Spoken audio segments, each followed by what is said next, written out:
Rais William Ruto amezindua rasmi daraja la juu la barabara ya Ngong Naivasha lenye thamani ya shilingi bilioni 3.8, akisema litapunguza msongamano wa magari, kuimarisha usalama wa watumiaji wa barabara na kufupisha muda wa safari jijini Nairobi.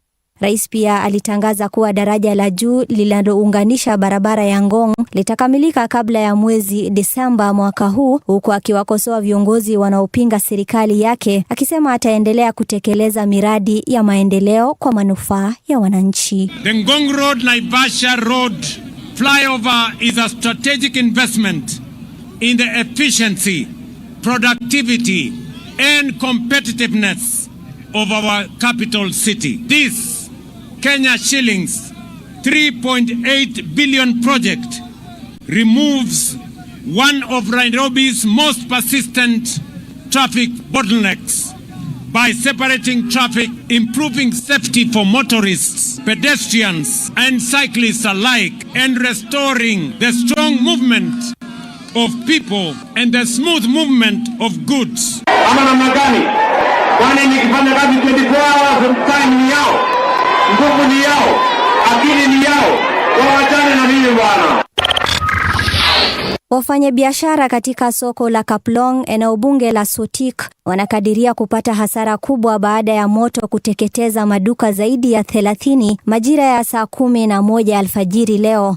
Chanzo cha moto huo hakijabainika, huku wafanyabiashara wakitoa wito kwa mamlaka kuharakisha uchunguzi na kuimarisha hatua za usalama ili kuzuia matukio kama hayo siku zijazo. Vitu vyangu vimeweza kuchomeka zaidi ya recognition, na hata hatujui tutaanzia wapi. Saizi hatujui tupeleke wapi vitu, kwa sababu hatuna store, hatuna mali popote. Tukiendelea, waziri wa kawi Opiyo Wandayi amewahakikishia Wakenya kuwa hakuna hatari ya upungufu wa mafuta nchini kwa sasa au katika siku za usoni, akisema usambazaji wa bidhaa za petroli umeimarika. Akizungumza katika mkutano wa hali ya sekta ya mafuta jijini Nairobi, Wandayi amesema bei za mafuta zinaweza kubadilika kulingana na mwenendo wa soko la kimataifa, huku serikali ikiendelea kuchukua hatua ikiwemo kupunguza baadhi ya ushuru ili kupunguza athari kwa watumiaji. Preparedness to deal with this situation now, in the medium term and in the long term. Our foremost priority as a government is to ensure security of supply of petroleum products to the citizens. Of course, once we have ensured the security of supply, and this is happening in the context of the government fuel importation framework, a framework that has now proved to be resilient enough to withstand shocks and to guarantee steady supply of these products under whatever situation.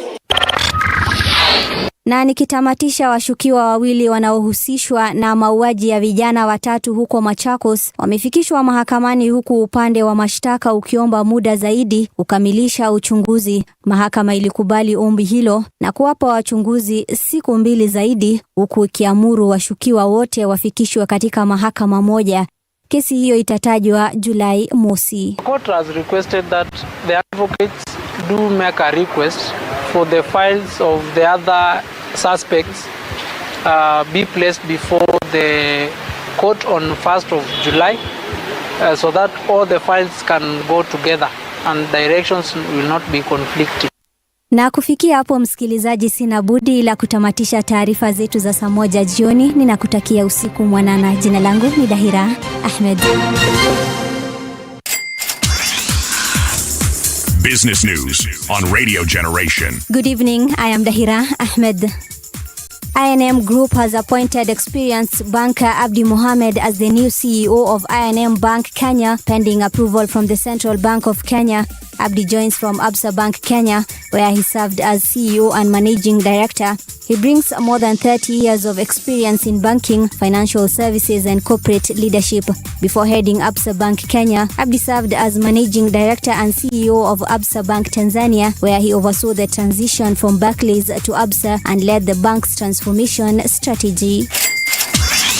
And SACCOs disbursed 33.74 billion shillings in loans for land and housing during the first 3 months of 2026, highlighting their growing importance in helping Kenyans own property and build homes. According to a report by the SACCO Society's Regulatory Authority, the land and housing sector received the largest share of loans issued by SACCOs, taking 33.74 billion shillings out of the total 115.73 billion shillings advanced across all sectors.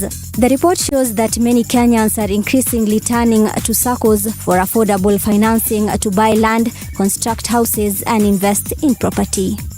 And that's all you have for our business news. For more business updates, go on to radiogeneration.co.ke. Good evening. I am Dahira Ahmed.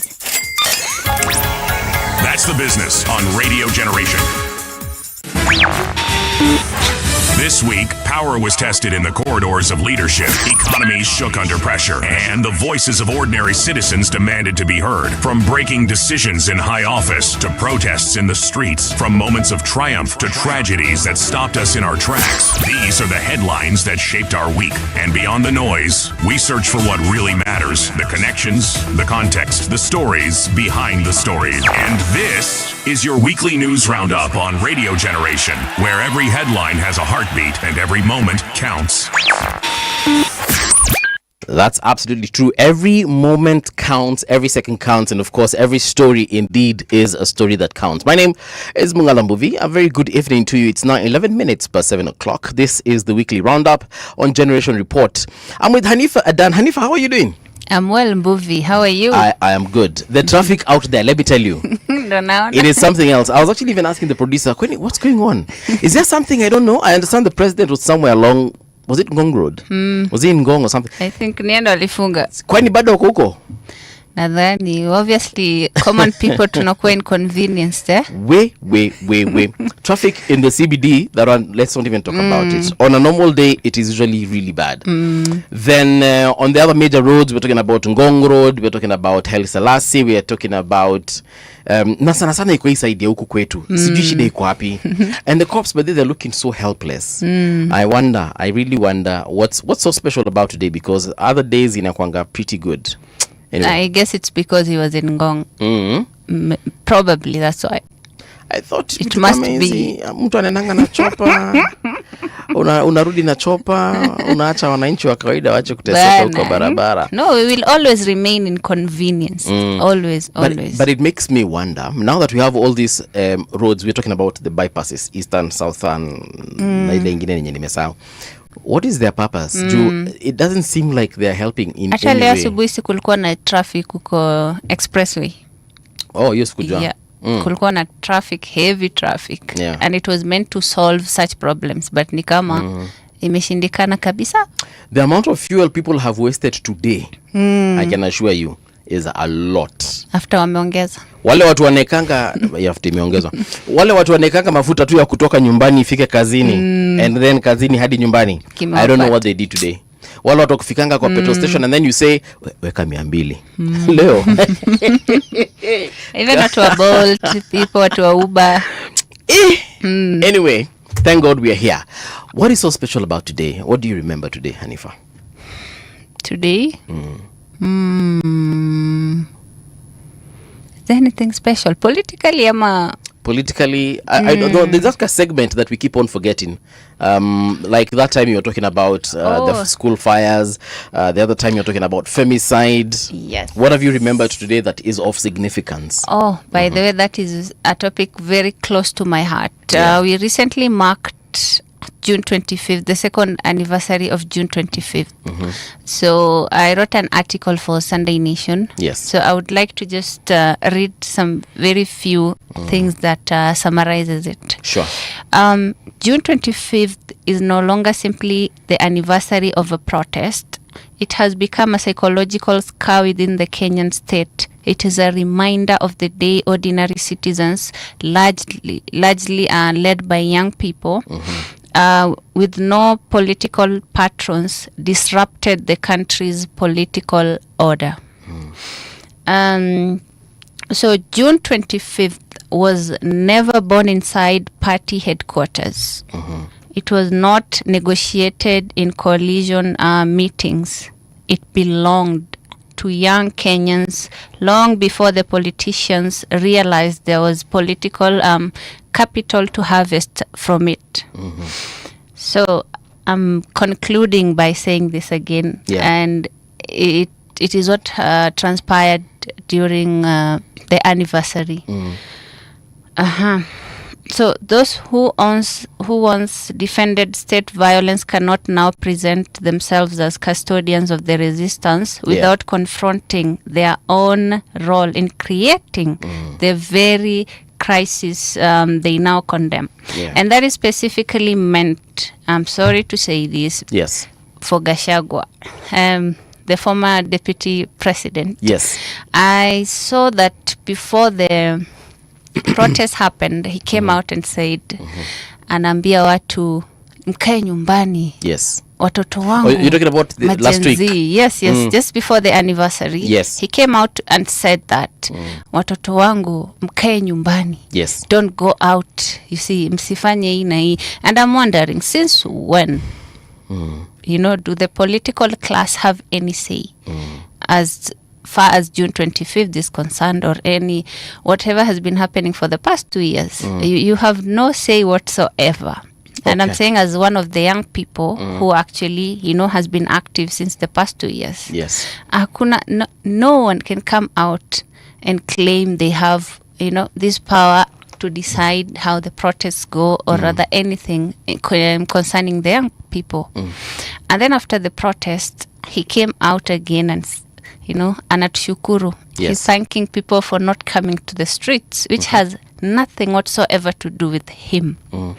So I feel like he's conducting a public test to see how far his influence or power can go, or rather to whoever he is trying to please or have a leverage with, which is not okay. Let me be the devil's advocate in this one and ask a question, and this is a legit question. Sorry. Is he allowed to, at the very least, give advice? As a former deputy president, as a leader, as a Kenyan, can he say that, guys, I have credible, because this is what he said anyway, and I'm paraphrasing, of course. He said, guys, I have credible information that the protests will be infiltrated, goons will come, mutachapwa, and then, God forbid, pia, you know, you'll be shot. Is he allowed to, at the very least, give that kind of advice? I'm not in any position to say who is allowed to say what. Everyone has their own democracy and rights to say whatever it is they want to say. But for him, it is different. He was not giving out advice. He was telling people not to come. You know, I think it's very special and personal because it's June 25th. June 25th has nothing, absolutely nothing to do with the political class. So he could have come out if he was concerned and say, we should be careful, people should do this and that, not giving ultimatum saying, usitoke, don't come out, kaa nyumbani, usitoke, msifungue maduka. Sasa si, you've already placed yourself as the leader or something. If you're coming, I wouldn't even come out and say, don't do this, don't do that. I've been very critical of that. I've been extremely critical of that, considering, you know, where that the experiences have put me. So he has no right whatsoever to generally come out and tell people, don't do this, don't do that. No, he has no right whatsoever. And it's not coming from a place of you know, love or concern. Amekuja akasema msitoke nje. Alafu you can clearly see his intentions after, you know, saying ati it's good, leo imekuwa peaceful, nini. Even if it was, unfortunately, if it is violent, it is not the protesters' fault. It is the fault of the state and its state sanctioned violence, you see. So I feel like it didn't come from a place of advice. On that 25th, where were you yourself? Mimi. Wewe Hanifa alikuwa wapi? Honestly, my ears are still healing. I remember. So I couldn't come out to the streets. But the parents owned the day. And it's unfortunately what happened that day. We had so many people who were actually abducted. The people were abducted. You're talking about the 355 who were arrested? Kuna arrested and then kuna activists who were abducted, Okay. wakaachiliwa a few days later. And then now mwenye ameachiliwa jana, he was tortured. Lichuma, he's called Lichuma. Yes. Davis Lichuma. He's extremely he was tortured at mpaka ongei, he's shaking. I don't know if you've seen the videos. It must have been traumatic. Yeah. Yes, he was he was so traumatized. I really cried watching his video. Yes, and I also saw the acoustic weapon that hiyo gari na nini kilielia. You know, it's called, I think, acoustic weapon. Nimeisikia, by the I've heard about it. I don't know if you've seen that video of the Citizen journalist showing. There was it's a weapon used to repress or in wars actually. Yes. So it's a car that goes around making noise, and it's not ordinary noise. Is it audible noise? Ama ni zile high pitched, low? High pitched and by the way, I don't know, something just told me to start. It was exactly where parents were marching. You know, that thing can mess up with your hearing and it causes Sasa physical wewe, pain. now that I you would have gone deaf. Now that you have the issues that you have with your ears, I swear to God, I was telling someone that I would have actually lost it. ungelikuwa hapo if that weapon was deployed in your presence. Yes, I saw that video and that's the first thing that came to my mind. So for normal people, it was already, unbearable. I can't imagine what it would have done for those of us who have issues with our ears. And it begs the question, kwa nini wanaanza kuintroduce hizi weapons sahi? Kuna jamaa nilikuwa na watch, mimi nilikuwa nyumbani, I was watching it, I was watching the proceedings from the safety of my home. Sorry. And I saw there's a lawyer I was watching on TV. He's called Bashir. Bashir was asking some questions, some legit questions, and I was like, okay, I've never. Ni vizuri sana kusikiza watu wenye wanajua mambo wakiongea. And he was asking this: what if people wanted to deliver a petition to Parliament? Because there was a barricade. They put a barbed wire around Parliament. So it made Parliament inaccessible. So my question was, I was echoing his question, Bashir's question, when he was asking, je kama our parents na other people that were in that particular grouping wanted to deliver a petition to Parliament, how would they have done it? Would they have put it on the barbed wire?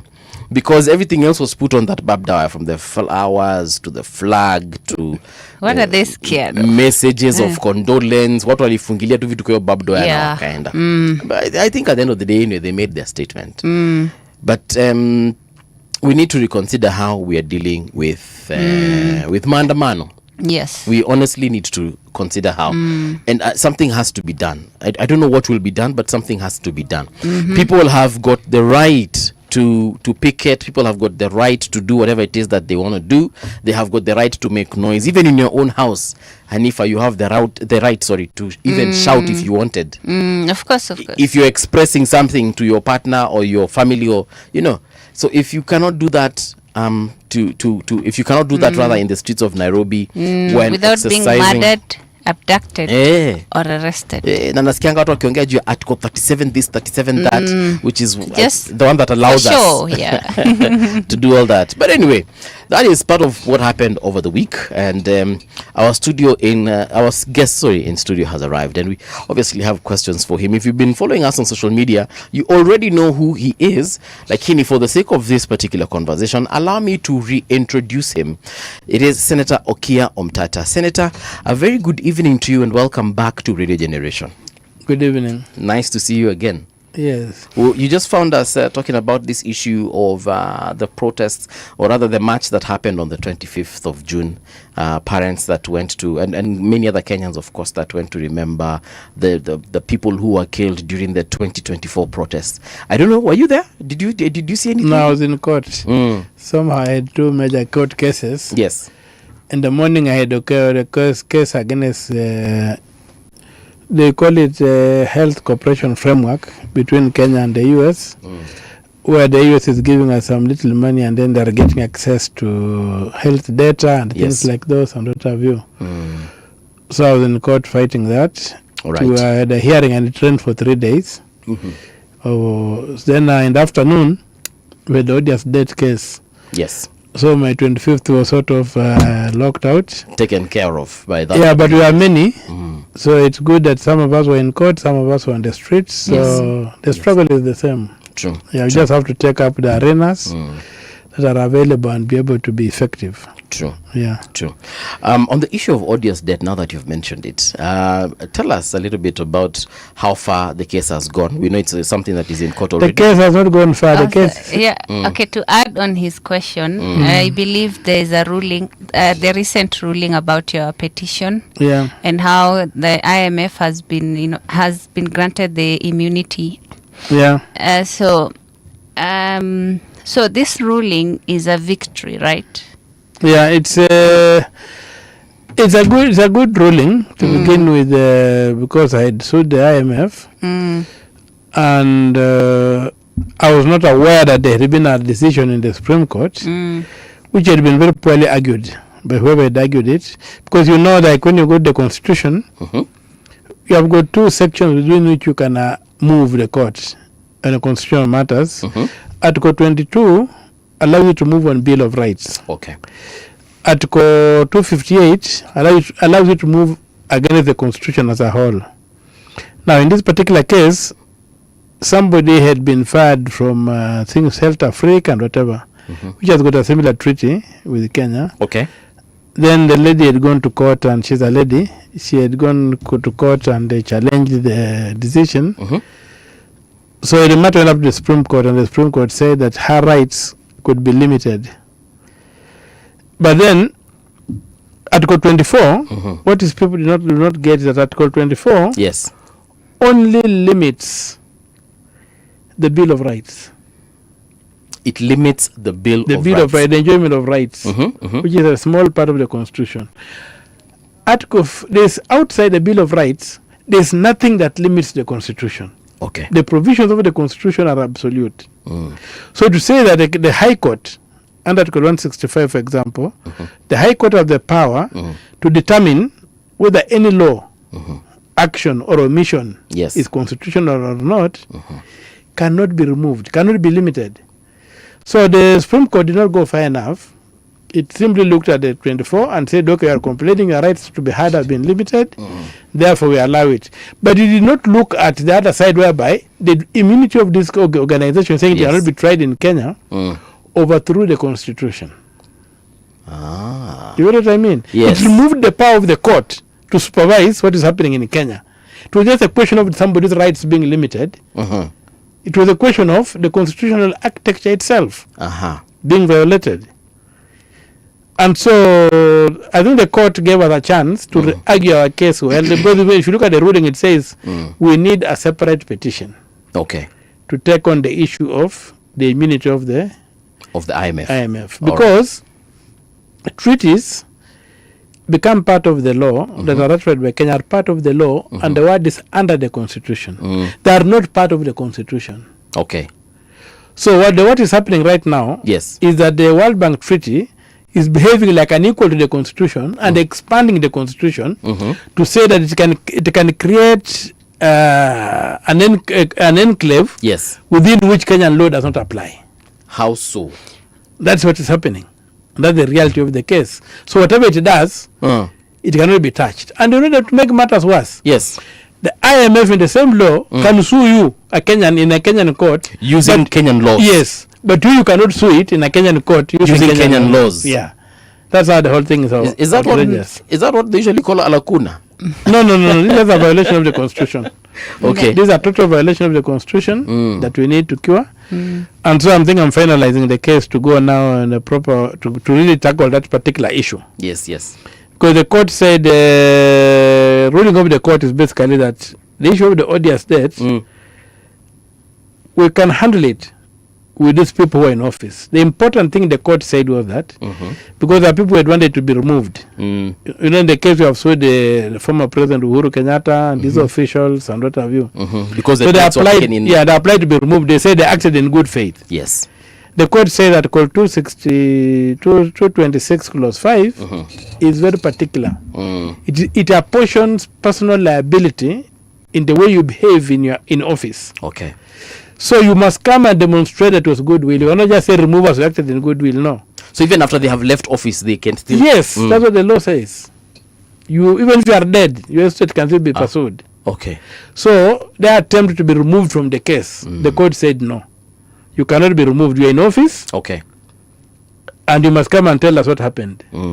So Uhuru Kenyatta and his group are now in court to legally the court has pronounced that they should be able to answer that case. Yes. Yeah. Senator, thank you for fighting for us and with the recent ruling. So I would like to say, if you strip off the legalese language, is there a way you can explain to ordinary Kenyans what this is? Yeah, basically what it is saying is that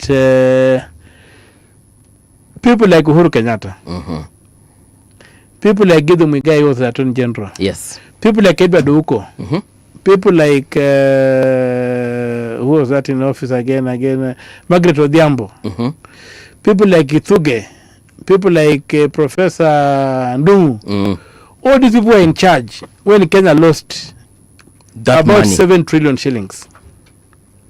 7 trillion shillings. They were sitting there. This money was borrowed. This money cannot be seen in the books, in the economy. You cannot trace it in the consolidated fund. You cannot see where it went, but you can see the debt. It's like they borrowed money out there, brought the debt here, and the money remained out. Okay. So this money, you are saying, where is this money?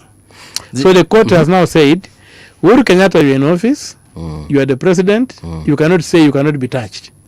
Come and tell us where this money is. Yes. Gideon Muigai, you are the Attorney General. You approved the contracts. Come and tell us what you are approving. Margaret Nyakango, not Margaret, Agnes Odhiambo, you are the controller of budget. At the time, so come explain. Tell us what you are approving in this thing. The Auditor General, Edward Ouko, come and tell us what happened. The EACC, Halake Wako, you are there. Come and tell us what happened. So all these people try to remove themselves, and then the current Auditor Generals have also been in. Because our case is covering both Uhuru and Ruto. Okay. And in fact, I'm even happy that it has gone that they have told us to amend. Now we are going to cover, because we had covered Ruto until November 30th, 2024. Yes. Now we have been given a 14 days to amend. So we are now amending to cover Ruto until the last record we have, which is 30th May 2026. Within which period you realize, for example, Parliament has only approved 1 trillion shillings to be borrowed for the 4 years. Yes. But Ruto has borrowed 5.8 trillion. So 4.8 trillion is money we cannot see in the economy. And when I say we cannot see in the economy, I want to give you an example. 4.8 trillion, if you had to build 10,000 kilometers of tarmac road, yes, at the cost of 150 million per kilometer, 10,000 kilometers, yes, you would only use 1.5 trillion. Only? Yes, and remember, from Mombasa to Busia is only 900 kilometers. Okay. So imagine Mombasa from Busia times 11. What would there be any part of this country without tarmac? No. The entire place will be tarmac till up to Wajir. Will be expressway to Wajir, you see. Then you come up and say, okay, the 1.5 trillion is gone.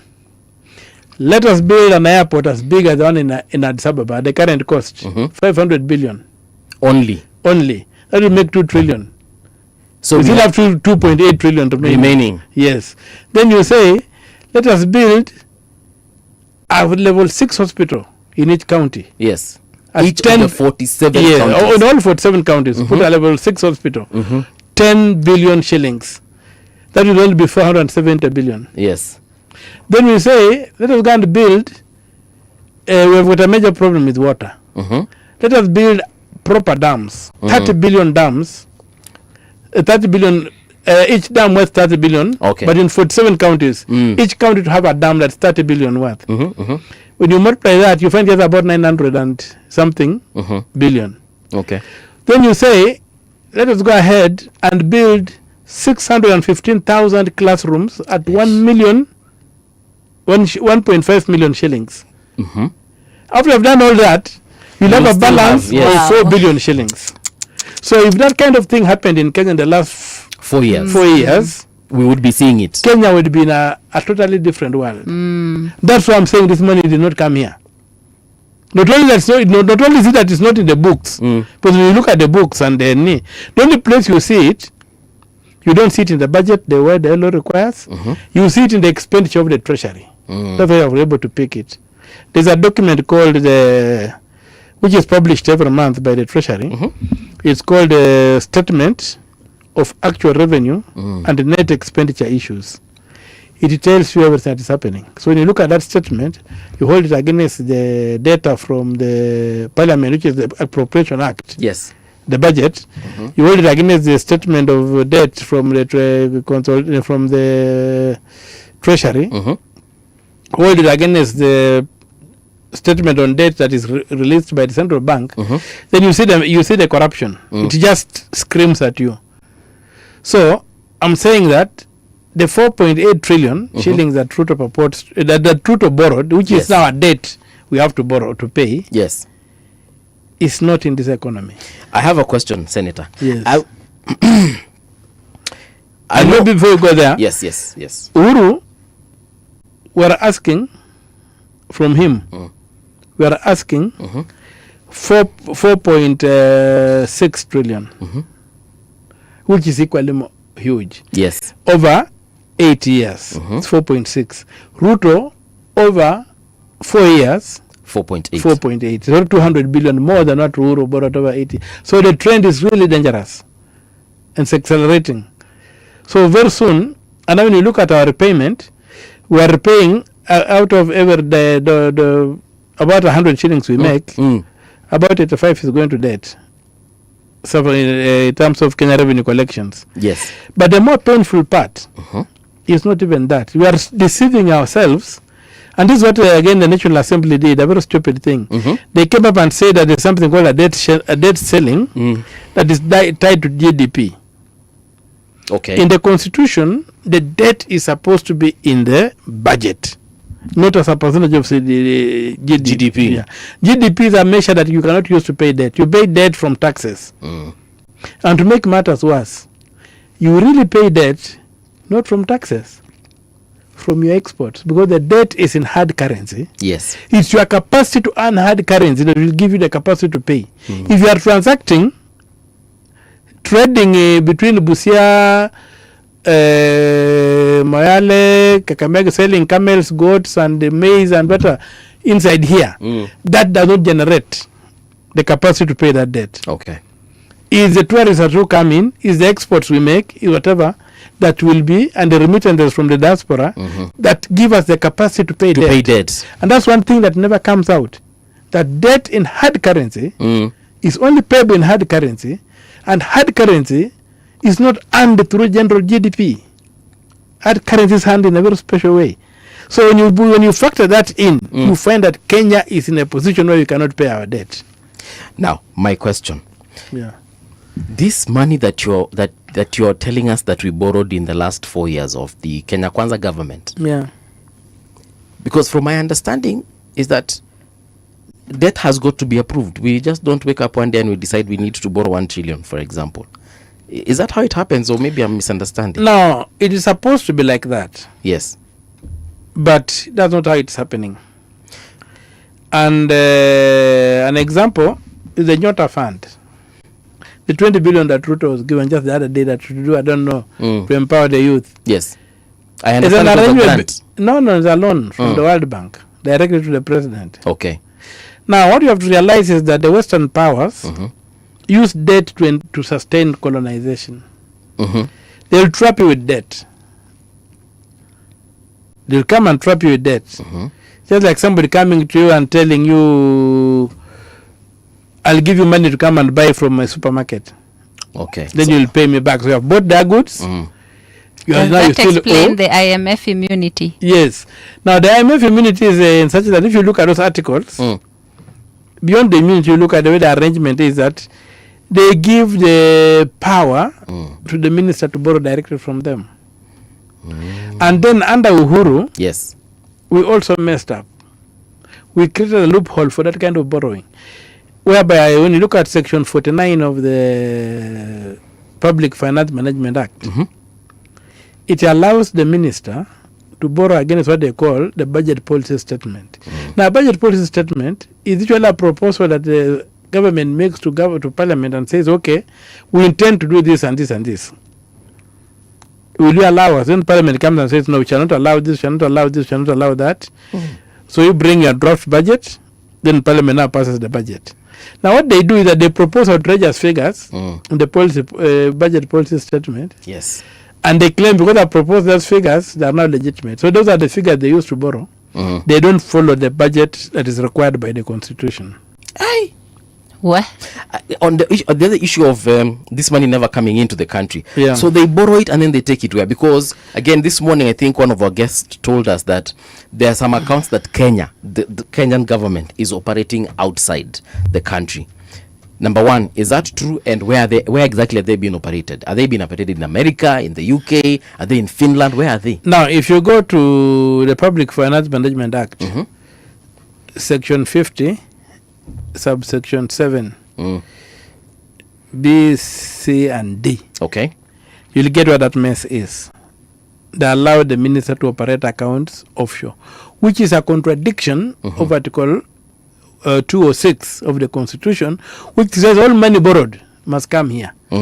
Now, they come up with very nasty, stupid arguments that the reason they keep the money offshore is to avoid changing it into Kenya shillings. But who says you can't keep dollars, yeah. A dollar account in the central bank? I think even me, a private person, I can have a dollar account. Yes. What stops the government from having a dollar account? So that's the excuse they That's give. the excuse they give. Okay. But the whole thing is stuffed.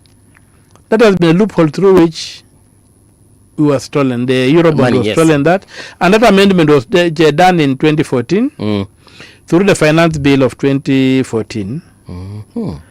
It was sneaked in the finance bill. And that's why the amendment was effected in the Public Finance Management Act. It was the right for them to have offshore accounts. Yes, to have offshore accounts. Something I'm also litigating and fighting in this particular odious debt case. I want that those accounts shut down. Yes. The court to declare them unconstitutional.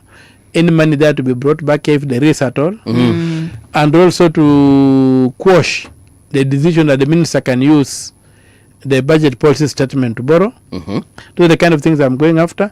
The other thing is that the development, the idea that development can be borrowed, any money can be borrowed for development. Money can be borrowed to pay loans. If you look at the Constitution, yes, Article 214 again is very clear that money that is borrowed, you cannot borrow to pay a loan. You only borrow for capital development. Any repayment of the loan is a charge. It's our current expenditure is charged to the consolidated fund. Okay. So you can borrow to build a school, but you cannot borrow to pay teachers. You can borrow to build a school and equip it, but you cannot borrow to pay teachers' salaries. Yes. You can borrow to build a hospital and equip it, but you cannot borrow to pay salaries and consume other consumables. Yes. So it's for capital investments. And the first requirement is that borrowing, first of all, you need to finance your own budget. Borrowing is an exception. You find you've had a philosophy or a policy in this country from independence that our development has to be financed through loans. Very wrong. Our development must be financed through our taxes. Yes. And we must come up with a balanced and disciplined budget. Okay. Right now, people are fighting over the Finance Act, which was signed into law the other day. Yes.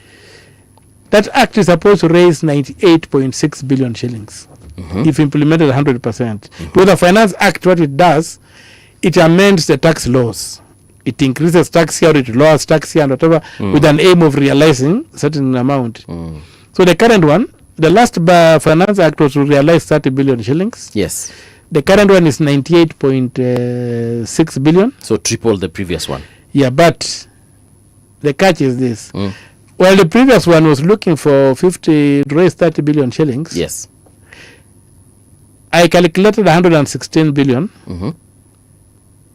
of padded expenditure. That was the money was put there to be stolen.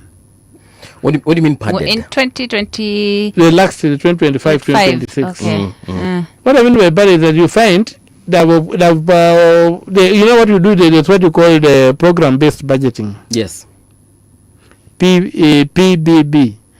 So the program-based budgeting, you begin on the ground, you identify the programs, the activities, then you finance each and everything. Once you have done that, you cost it. Now once you have done that, when the ministry have done that, then they come to the treasury, you find they add something called other operating expenses. like the Ministry of Interior, the largest single item Yes. in a budget of about 25 billion is other operating expenses at 16 billion. You have costed everything. Mpaka tea, mpaka traveling allowance, but everything. Mpaka tissues zake Yes. zote ziko hapo. Yes. Yes. Then you have got other operating expenses, a huge lump sum. In the treasury, they put at 7 billion. Interior is 16 billion. State House is 4 billion. Other operating expenses. But I've taken care of everything. So you just take that item alone. It's coming in the 2025-26. Yes. It was 116 billion. Wow. And the finance bill was supposed to raise only 30 billion. In the current one, it's 101 billion, and we are looking for 98 billion. So seriously, and on top of that, there is also something that I'm still interrogating called subsidies. Yes. Subsidies to financial services. All right. Financial service providers. Now, these are banks. And maybe They are not surplus. named by name. They are not mentioned by name. You find also subsidies to non-financial entities. They are not mentioning them. Now, when you look at this figure alone also, it's coming right now in the current budget, it's over 100 billion. So when you combine the two, you are looking at about 200 billion placed in the budget to be stolen. Budgetary corruption. So when you have this, why are we taxing Kenyans? Then you have got the EACC here chasing policemen who have taken a 50 bob on the road instead of sitting down and cleaning up the budget. Saying, let us look at this budget and justify everything that is there. You have the control of budget who never controls the budget, never looks at the budget to say this. They act like accountants. They tell you this money was lost, this money was lost. And that's it. Now they have got two auditor generals. One called the control of budget, the other called the auditor general, because the control of budget is auditing The budget. the budget, is auditing expenditure instead of auditing the budget. What I've told you, what we are auditing the budget does. So He has the if power to audit the Yes. budget. Okay. so if the COB is auditing the budget, then what is the Auditor General doing? No, the auditor general is supposed to audit the expenditure. The COB is supposed to audit the budget. One is proactive, the other is reactive. Yes. Auditor general is a postmortem. Yes. The control of budget is to keep the patient alive, Oh, yes. to prevent theft. So it should be able, and you see, has got two powers: to control the budget, to audit the budget, and to allow expenditure. You are not going to allow expenditure if you don't know what you are allowing to be spent on. Okay, so he's allowing the budget Yes. instead the expenditure instead Yeah, of instead of- controlling the budget. Yes, it has got two functions. You're only doing one function, allowing the Ex- money. Now, again, the other thing you find that when you have this thing called other operating expenses, they violate Article 223. Article 223 says, in the event of emergency, you prepare a supplementary Budget. budget so that you can take it on, because we operate a cash account. Okay. They collect taxes and they have spent. So in case of an emergency, prepare a budget, go back to Parliament, supplementary, and see. And it should not be more than 10. In my account of Busia, the budget was amended for 65%. By 65%. Yes. So that's but that's for county. But I'm not talking about this particular issue Yes. of other operating expenses where you don't need them. Somebody might argue it's a contingency fund. It can't. Okay. First of all, even a miscellaneous is usually a very small charge. Right. Now, to make matters worse, if you go deeper and look at the code, the code vote being used for the other operating expenses is a code vote for bank charges. What bank charges can give you 15 billion? What kind of thing that transaction are doing? Bank charges are actually very small. 15 billion Yes. in bank charges. Yes, that's the code. The vote head is called. You know what has happened is that you are supposed to. There are several columns. You have a vote, whatever in activity, and finally the costed activity. Now, to hide this thing, that brought it up, it comes in under the code of a bank charge, which is at the last end. As a major vote head, it should be the opening point. Then you tell us what are this operating. You unbundle it. Yes. Now they put it at the far end so that they don't have to unbundle. So there's a lot of fraud in our budget that needs to be cleaned out and to make life affordable for Kenyans. There's something you said about taxing Kenyans, and they have been talking about lately about the NTSA charge, the inspection money, the 2,000 shillings. I don't know. What are your thoughts? I think in the Senate we are blocking that. Yeah, we are throwing the regulations out. There's a consensus. Whereas as we went to recess, we agreed that we are going to throw that any out of no problem. It just came from the blue. There's no basis. The NTSA came to Senate, they were unable to justify what they wanted to do. So there was like a consensus in the Senate that we're going to throw it out. And I think there's a report to that effect. So I hope that when we go back on 19th of next month, we shall be one of the first things to do is to vote on it and throw it out. Senator, sorry. Okay, CS Duale. Can I also go to court and apologize if I ignore orders alafu niachiliwe? What does it say generally about the state of our courts? If I can just apologize for ignoring court orders alafu niachiliwe? Now, what I know is that contempt is to assert the authority of the court. And the standard practice has been that you must purge the contempt. If you purge the contempt and you are remorseful, the court can say, okay, we give you a chance, don't repeat. Oh, okay. So I can also... Yeah. Okay. But you have to purge the contempt. So I'm going to follow it very well. Don't do it deliberately, though.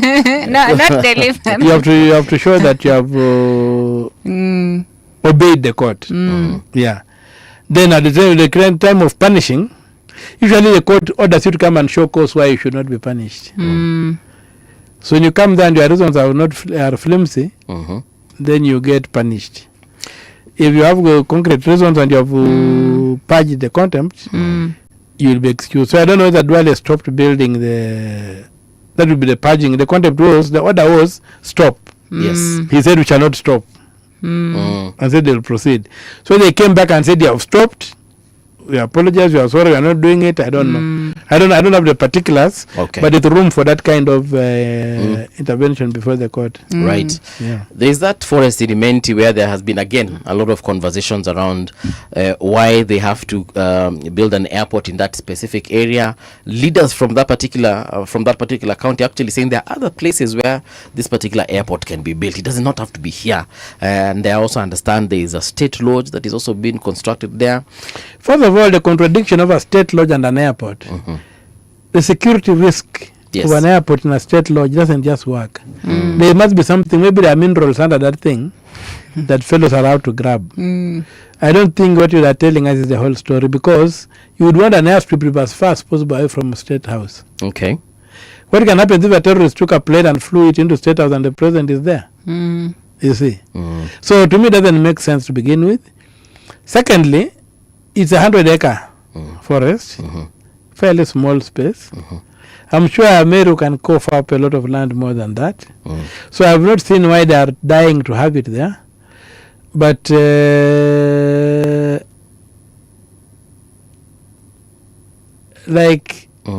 has got what I call the reverse Midas touch. Okay.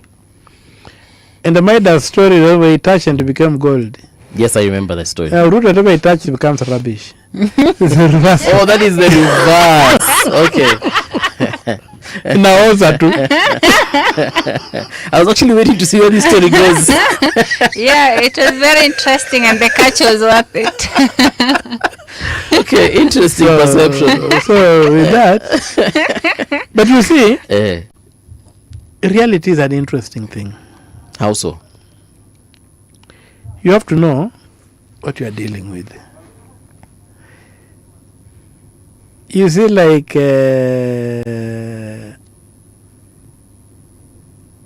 number 60. It's the most stable number. You can divide it so many times and get equal part. So many, they can be. And that's why the ancient people of Mesopotamia used us at their digit, not 10. Base 10. 60. Yeah, base 60. And we still use it. That's why your clock has got 60 minutes. Yes. And you've got 360 degrees. You've got the 60 seconds. It's the most stable way of managing time. So then some people will come up and use 10. Yes. And I've used the base of 10 to do their own things. Right. And some people can come. So, but at the end of the day, we are still in the same language of mathematics and seeing how it happens. And so you'll find like, even in at the very basic, yes, depends on what you are adding.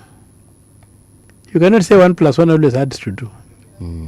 You must know what you are adding. Because you are going to add the temperature in this water, yes, plus a bottle of the same temperature. You say this is 20 degrees. I get another bottle of 20 degrees and I add. I don't get 40 degrees. I get 20. Yes. So context is very important. So within what context are these people arguing about the Imenti forest? You see? Yes. So unless we get the context, we may not be able to apportion to give it meaning. Okay. So to me, when I look at it from where I'm looking at it, it's not making sense to me. You want to build State House at an airport. At the very least, it doesn't make sense. Yeah. These are residents, an executive residence, and this is a transport hub. How do you merge the two? And then the risks involved with aviation. So you're saying someone is not being no, honest. something is not adding up. But so I'm saying, okay, I'm not trying to condemn them because sometimes I also know that there are times when you add 1 and 1 and you don't get 2. But what are we dealing with? Okay. There's no logic yes, in what I'm hearing. There's no logic in what I'm hearing. And especially when now you say, come rain, come sunshine. Right. Whether the courts want it or whoever, we're going to do it. No, it can't be. Why have we gotten to that point where we are saying no matter what, this shall prevail? I think the gods want and ignoring the court. The gods want to destroy Ruto. The gods have seen we can't destroy him, so the gods have intervened and have made him mad. When the gods want to destroy, they just make you mad, and you destroy yourself. I don't understand why anyone, after courts, the people, parliament, then someone just goes there and says, "Come rain, come sunshine, nothing will stop us from achieving this." Yeah, it's madness. The gods have made Ruto mad, and they want to help us destroy. The gods have seen we can't destroy this guy. So they've intervened on our behalf. So it's God fighting, eh? Yeah, the God. Welcome to Senator. Now, in regards to 2027, number one, we've had a lot of politicians saying the way they are planning to rig. Again, come rain, come sunshine. Same language. And of course, we are seeing Kenyans very different when we look at the different age groups saying that, this is time for change. It's a bit confusing and for people aligning. Yeah. The political opposition, united opposition. It's a bit confusing for someone who sits in a table like this one behind a microphone, talking to you. Then I'll talk to a member of the united opposition. Then I'll talk to a member of government. It's like we are not even sure whether 2027 is like in the previous years, you could tell there could be a clear winner. But this one, I don't know. What are your thoughts as far as 2027 are concerned? Well, the 2027 is about, I think, a few months away. Yes. To the voting time. And I think there's an attempt by a new group of people to come out with challenges here and there. But maybe if I go very far, is that one thing is we're trying to look at the architecture of the elections. I have 2 petitions in court about the elections. One of them, which is, I think, being heard this week, is on the demand that the presidential ballots be declared at the polling station and the constituency tally be final. And a media house like yours with the capacity to have a live stream, 290 reporters at the constituency head should be able to call the election and say this election, give us an official result. It's heading this way or heading that way. Yes. We want to look out the idea of bombers should not be there. Hold on. Bombers. Hold on, Mheshimiwa. Currently, what does the law say about that particular declaration, does it say that everything, the presidential vote specifically, will be tallied at Bomas or at the National Tallying Center? And it does in a very innocuous law. It's not in the Constitution. It's not in the Act. It's in the regulations. Which regulations? The National Election Regulations of the IBC. That's why they've tacked that thing there. Because if you look at the wording, even in the Constitution, I think that when you look at Article 6, for the presiding officer, they say the presiding on the polling station counts, tabulates, announces. The returning officer of the constituency tabulates, announces. The IBC chair in Article 138.10 declares what has already been tallied. He doesn't make a discovery. He's a mouthpiece. Okay. He declares. But then what I've done is I'm make a discovery. The discovery is made at the polling station and confirmed at the constituency. Okay. So the constituency result is final. The minor KIA case pushed it well enough, but did not articulate this particular aspect that the results must be pronounced at the constituency. So what happens? They do the thing, then they seal them, then they say they're sending them to Bomas. Where the magic begins with the choir and whatever, all those funny things happening with the security crackdowns and what have you, and then media houses tallying, stopping, and there you go. Yes. So that's what we have. So what in my case is demanding that at the constituency, we should be able to have a result. And we need to have the 290 results with all the Americans voting for Trump last time, November 16th. But November 17th, we knew the winner. Yes. But the validation took place in January. Yeah. So even for us, the validation of 7 days is a validation. Does not make a discover. Does not discover. Yeah. So we want to have the capacity to discover the results, to announce the discovery of the of the presiding officer and the returning officer at the polling station. Okay. So that case is being had this week. All right. The other case I have is the case where I'm questioning whether it is viable to have a manual election. What do you mean a manual election? Paper. Okay. Using paper ballots. Okay. In our constitutional framework. Because if you look at the architecture in the constitution, it requires a tamper-proof election. Okay. An election that's accurate, not free and fair. Accurate, verifiable, and verifiable by who? That's the question you should answer. And then number three, administered in an impartial and a neutral manner. 81 Roman 5. Who is this? Now, in an impartial and neutral manner. Yes. You can be impartial. Okay. And remember, the IBC officials vote. So they are not neutral. Because they have biases. They have biases, but they can be impartial. Okay. They can say, I would like this guy, but okay, Mutoka Meshinto, like I will announce the correct result. Yes. I'll be impartial. But that we are in the neutral part. The only thing that can be neutral is a machine. Now, when you go to 138, they say all votes cast are counted. I know in the Raila one, they came up and said, do spoiled votes, well, are they counted or are they rejected? They said the spoiled ballots are rejected. But there's no room for spoiling ballots in the constitution. All votes cast are counted. Which method gives you a voting system where you say that this is a spoiled vote? That you cannot spoil a vote. It's a digital vote. Look at the time given for a petition, a presidential petition. 7 days to prepare the petition, 14 days to argue, and the determination is made. It anticipates a digital platform. Because if it's in the server, they're just looking at the servers, then you don't need a lot of time to do these things.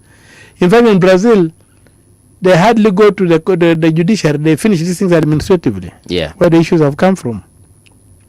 So, the technology for tamper-proof election systems. You know, some countries in Europe, people can meet in a club and they do an election and they declare the result. They don't have a culture of rigging. But here, just like that is happening in the US, people rigging of elections is the issue. So you need to have a tamper-proof election. Yes. And the solutions have been developed in the South. Brazil, India have perfected them. So where does IBC go looking for technology? Europe. They don't have these problems we have. So if we were to have a digital system, we would vote what, via our phones? No. It's not an internet vote. It's a digital vote. The KIMS kit you have is a voting and a vote counting tool. Okay. What we do, we disable those facilities. Ah. So you go to your KIMS kit in your voting area. Not that you want to vote in Busia and you are in Mombasa, no. You travel to Busia. Okay. You want to vote for an MCA in Busia, your brother's an MCA or a cousin or a friend. Yes. You go to Busia, you go to the KIMS kit, it identifies you, then you select MCA.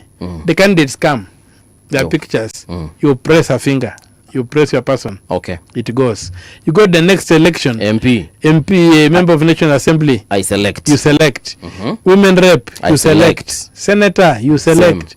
Governor, you select. President, you select. And as you select, it automatically, you know, the KIMS kit is carrying a subset of the register. Yes. Maybe 700 names. So as you vote, you are removed and the tally is taken for all those votes.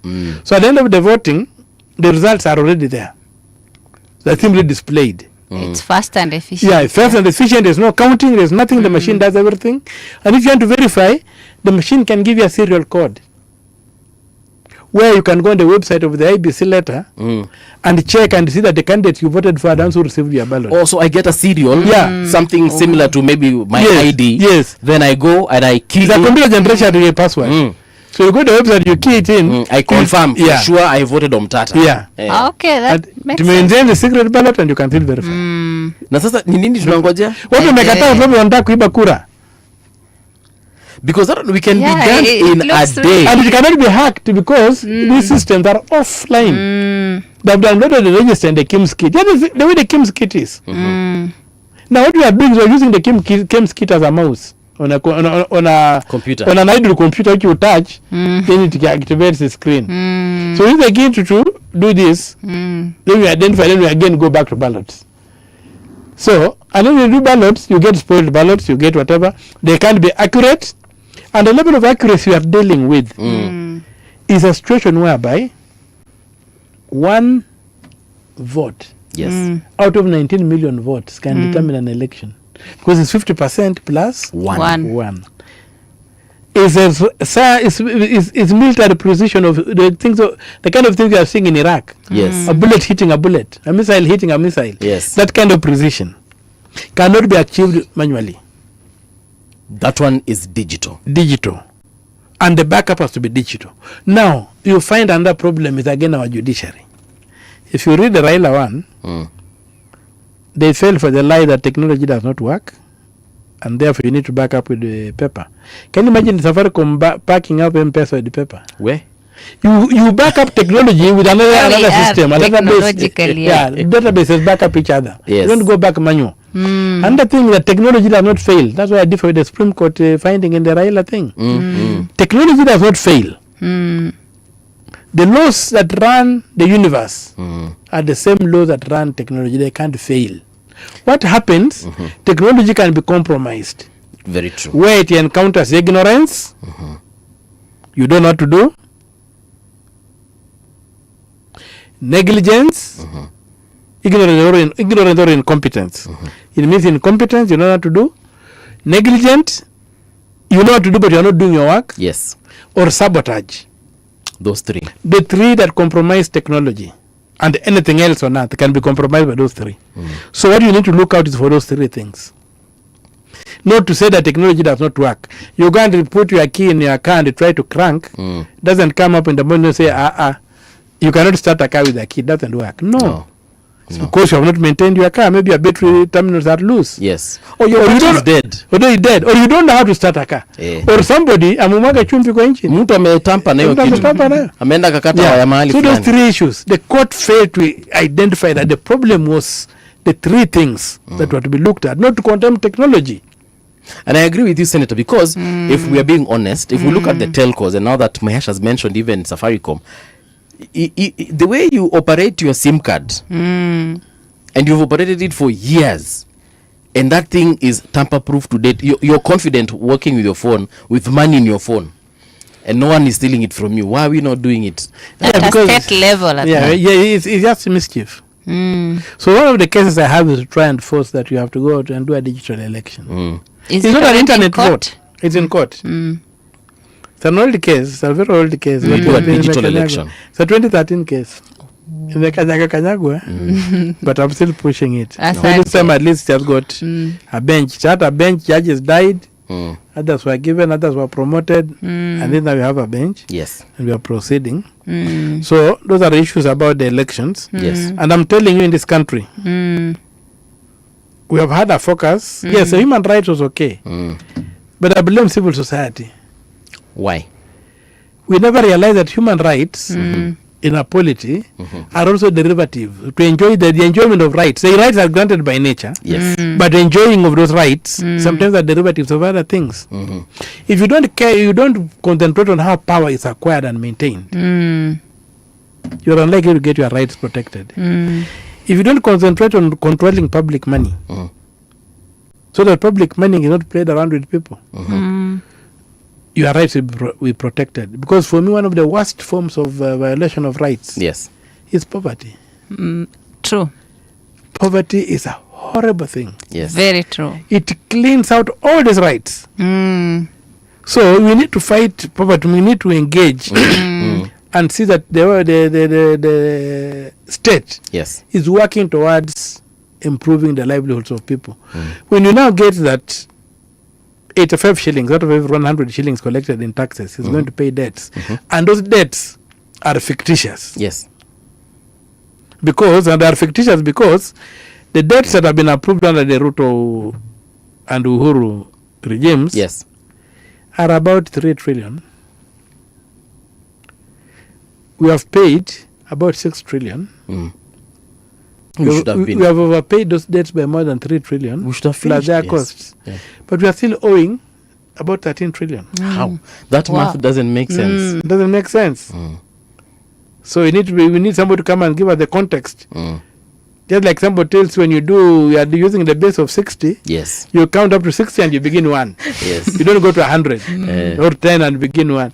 So they should also tell us the base they are using to come up with these outrageous things. Or they come back to the base we know, and we do the math and tell them, give us this money. Where is this money?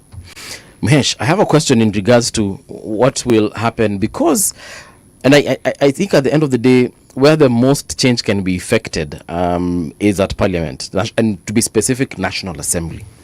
How are we going to ensure that we have an IBC that will present to us what I would want to consider clean candidates? Because we as citizens sometimes can have a bias, the Mutuwetu syndrome or the tribal card and so on and so forth. How can we ensure that at the end of the day, IBC has helped me as a citizen to at the very least fight my own biases, such that ule mtu nataka IBC imeshamtoa because that person is corrupt, is a murderer, is a killer, and all these things? I think you need to look at history. The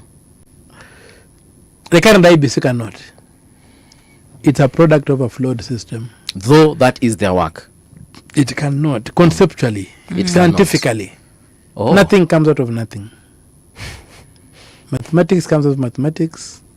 Language comes out of language. Human beings come out of human beings. Cows come out of cows. Okay. So, I want you to look at this. An independent organ cannot come out of an ad hoc process.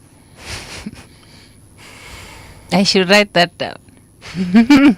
The process of choosing our commissions, and I said, have all failed, not even just the IBC alone. All our commissions have failed. The independent commissions, yes. Because we use an ad hoc process and hope to achieve an independent body. It cannot work. Look at where we have borrowed from Brazil. We've got an independent commission. How is it appointed? How is it appointed? It's appointed by permanent office holders who have a responsibility to make sure they give people of credibility. They know that if they choose charlatans, they will be the blame will blame on their land on them. You see, here we say that there is a selection panel, which lasts for 3 years, or 3 months. If I ask you who chose Chebukati, you don't know. If I ask even the recent one, Takon, who was in the panel, was not there. And then look at this, they even fought to be on that panel. They went to court and fought because they go there to make deals. But if the commissions were to be appointed the way the South African commissions are appointed, in Brazil they are appointed, where we borrowed from, then we would not be using an ad hoc process to populate the commissions. The commission, people like the Chief Justice, the commission on this, whatever, these people, the independent office holders, would be utilized to give us commissioners who can perform, because when they fail, you go back to the Chief Justice and say, hey, why did you pay? How come you gave us Cherara? How come you gave us Chibukati? How come you gave us Takon or whatever it is?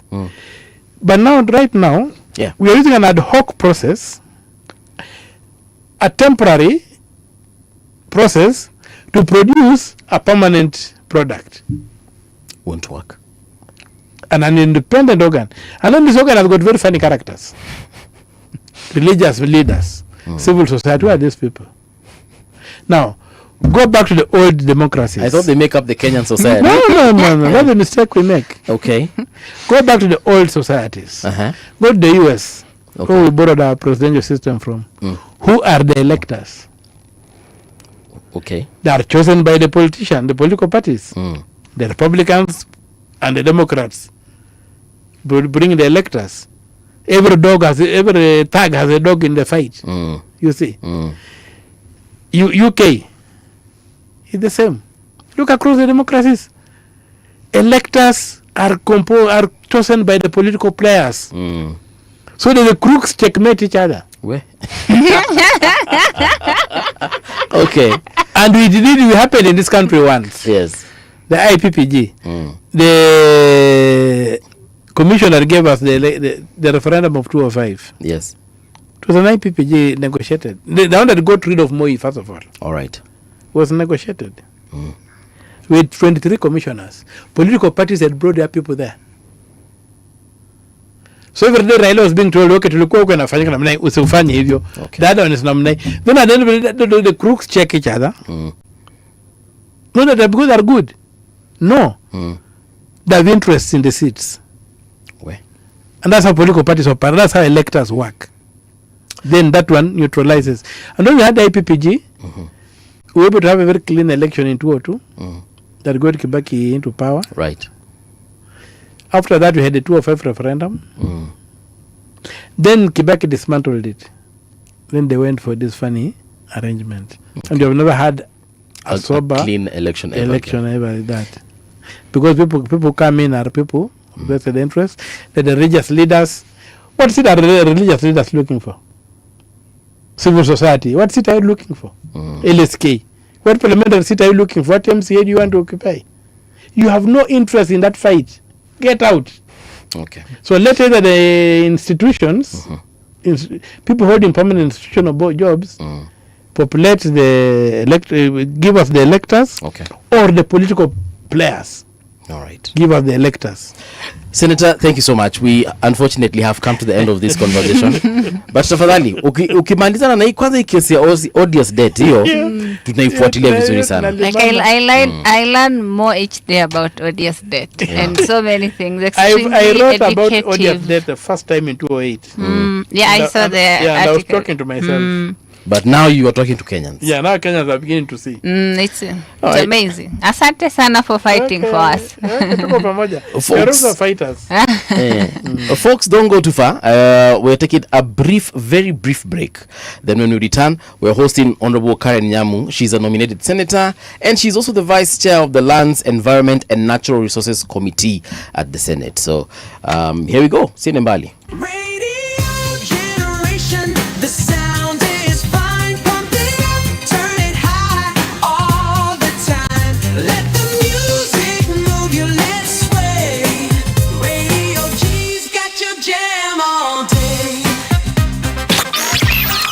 Radio Generation, the home of urban soul. This is Radio Generation. Home comfort tips brought to you by Tile and Carpet. Kitchen floors handle a lot.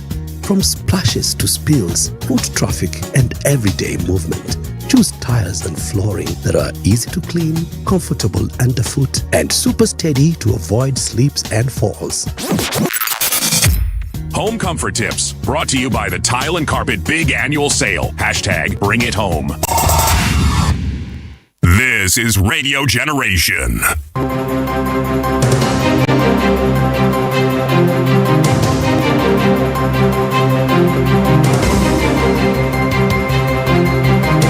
This is the Radio Generation News. Good evening, I am Dahira Ahmed. The family of activist Davis Lichuma, who was found at Kenyatta National Hospital on Sunday night after going missing for 4 days during the Gen Z commemoration protests in Nairobi CBD, is demanding a thorough investigation into his disappearance.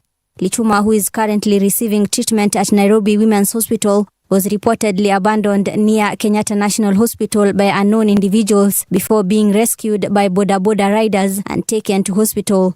His family says he remains in shock and has been unable to explain who abducted him, where he was held, or the circumstances surrounding his disappearance. Watoto wengi wamepotea, si ati ni Dive peke yake alikuwa amepotea, ni wengi wamepotea. Tukua naombaje hao watoto waachiliwe waende kwa familia zao. Hatukatai, kuna serikali inasemaje, mtu kama ameiba utaweza ukamshika, lakini kama anatetea haki yake hakuna haja kumshika. Na tujua wengine wako wapi saa hizi. Tunaomba palipenye wako waachiliwe wakae na familia yao. This responsibility now lies with IPOA because these are clear excesses of the police service, and the single institution that is required to investigate police excesses is IPOA. And by the way, we have not seen IPOA here to date. So we are even questioning, the what people say, return on investment of IPOA. A petition has been filed at the High Court challenging the National Transport and Safety Authority's new vehicle inspection regulations, with an advocate seeking orders to suspend their implementation. The petitioner argues the regulations were introduced without the public participation required under the Constitution and warns they will cause irreparable harm if allowed to take effect. The new rules require annual inspection of private vehicles older than 4 years at a cost of 2,000 Kenyan shillings, as well as inspections after re-registration or structural modification. Moving on, President William Ruto has signed the 2026 County Allocation of Revenue Bill into law, paving the way for all 47 counties to receive funding for the new financial year. Under the new law, counties will share 428 billion shillings from nationally raised revenue, representing 20.9% of the national budget, up from the previous 15%. Present for your assent, Chairman of the Finance and Budget Committee of the Senate, Senator Ibrahim Ali Roba, pursuant to Article 218 Constitution. Prime Cabinet Secretary, Honorable Solicitor General for Publication into Law. And a total of 12,720 medical interns have been deployed to various hospitals across the country following a ceremony held in Nairobi. According to Cabinet Secretary Aden Duale, the government has allocated 9.3 billion shillings to support the program, which aims to strengthen the healthcare workforce and improve the delivery of medical services nationwide. Reforms require an energized, adaptable, and a forward-looking workforce. I therefore urge every one of you to quickly acquaint yourself with these national priorities and become active participants in transforming healthcare delivery. I am particularly excited that this cohort largely represents a generation that is technologically savvy, that is innovative, that is deeply committed to making a difference. Away from that, President William Ruto has officially commissioned the 3.8 billion shilling Ngong Naivasha Road flyover, saying it will ease traffic congestion, improve road safety and reduce travel time in Nairobi. The president also announced that the Kenyatta Avenue Ngong Road viaduct will be completed before December and criticized leaders opposing his administration, saying his government remains focused on delivering development projects. The Ngong Road Naivasha Road flyover is a strategic investment in the efficiency, productivity, and competitiveness of our capital city. This Kenya shillings 3.8 billion project removes one of Nairobi's most persistent traffic bottlenecks by separating traffic, improving safety for motorists, pedestrians, and cyclists alike, and restoring the strong movement of people and the smooth movement of goods. Ama namna gani? Kwani nikifanya kazi 24 hours time ni yao, nguvu ni yao, akili ni yao, wawachane na mimi bwana.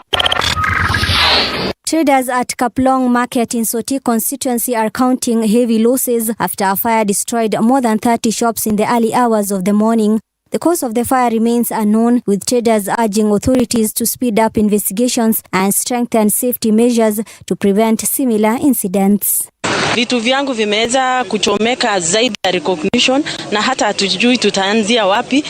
Saizi hatujui tupeleke wapi vitu kwa sababu hatuna store, hatuna mali popote. Tunaomba tu tusaidiwe. Tukabomoa the next shop na tukaanza kurescue ama kutoa vitu ndani. Tulitoa vitu kwa maduka karibu 17. Lakini kwa jumla zile maduka ziliweza kuchomeka kwa siku ya leo ni more than 30 ama karibu 32. Matters Energy Cabinet Secretary Opiyo Wandayi has assured Kenyans there is no risk of a fuel shortage, saying petroleum supplies remain stable. Speaking at the State of the Oil Industry Conference in Nairobi, Wandayi said fuel prices may fluctuate due to global market trends, but the government is taking measures, including tax reductions, to cushion consumers. Preparedness to deal with this situation now, in the medium term, and in the long term. Our foremost priority as a government is to ensure security of supply of petroleum products to the citizens. Of course, once we have ensured the security of supply, and this is happening in the context of the government fuel importation framework, a framework that has now proved to be resilient enough to withstand shocks and to guarantee steady supply of these products under whatever situation. And 2 suspects linked to the murder of 3 young men in Machakos County have been arraigned in court, with the prosecution seeking more time to complete investigations. The court granted investigators 2 additional days and ordered that all suspects be presented before one court. The case will be mentioned on July 1st this year. The court has requested that the advocates do make a request for the files of the other suspects be placed before the court on 1st of July so that all the files can go together and directions will not be conflicting. And that's the truth on Radio Generation. Have a lovely night. I am Dahira Ahmed.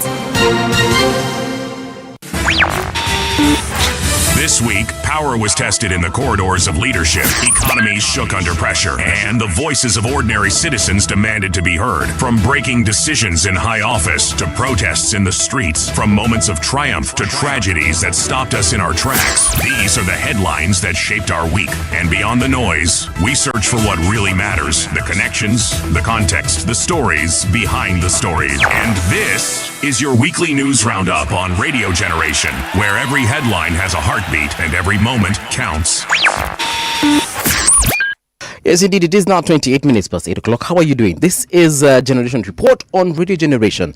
88.8 FM in Nairobi, 90.7 in Mombasa, and 89.5 in Garissa, but internationally recognized on www.radiogeneration.co.ke. We're also live on our YouTube channel, that is at Radio Generation Kenya. We're live on X, we're live on Facebook as well. And like I told you, in this particular hour, we are hosting Honorable Karen Nyamu. Now, she's a nominated senator, but most importantly, she's a vice chair in the Lands, Environment and Natural Resources Committee. A very good evening to you, Senator. How are you doing? Karibu sana Radio Generation. Thank you. Very good evening to you and Hanifa. Yes. And thanks for having me. Karibu sana. I was asking you earlier on which team you're supporting. You said you're supporting France. Yes. Yeah. Do you watch all their games? Yeah, I've watched. So far, they've played 2 games. Yeah, I've watched both of them. Okay, good stuff. In regards to the work that you're doing at the committee, at the Senate, maybe you can just give us an overview of your, do I call it core function, so we can understand some of the things that you're tackling? At the committee where I co-chair. The committee, yes. Basically, Senate plays an oversight role, but the oversight actually happens in committees because now committees are thematic, so we take specific areas like mine happens to be on land environmental, so that anything that comes to the floor of the house concerning that particular area, we consider it as a committee, we do reports, we table it, and we are the ones who deliver justice to the people directly, because on the floor of the house it's an impossible task to really go to the nitty-gritties of what citizens are going through. In my committee, for example, we handle a lot of petitions on land.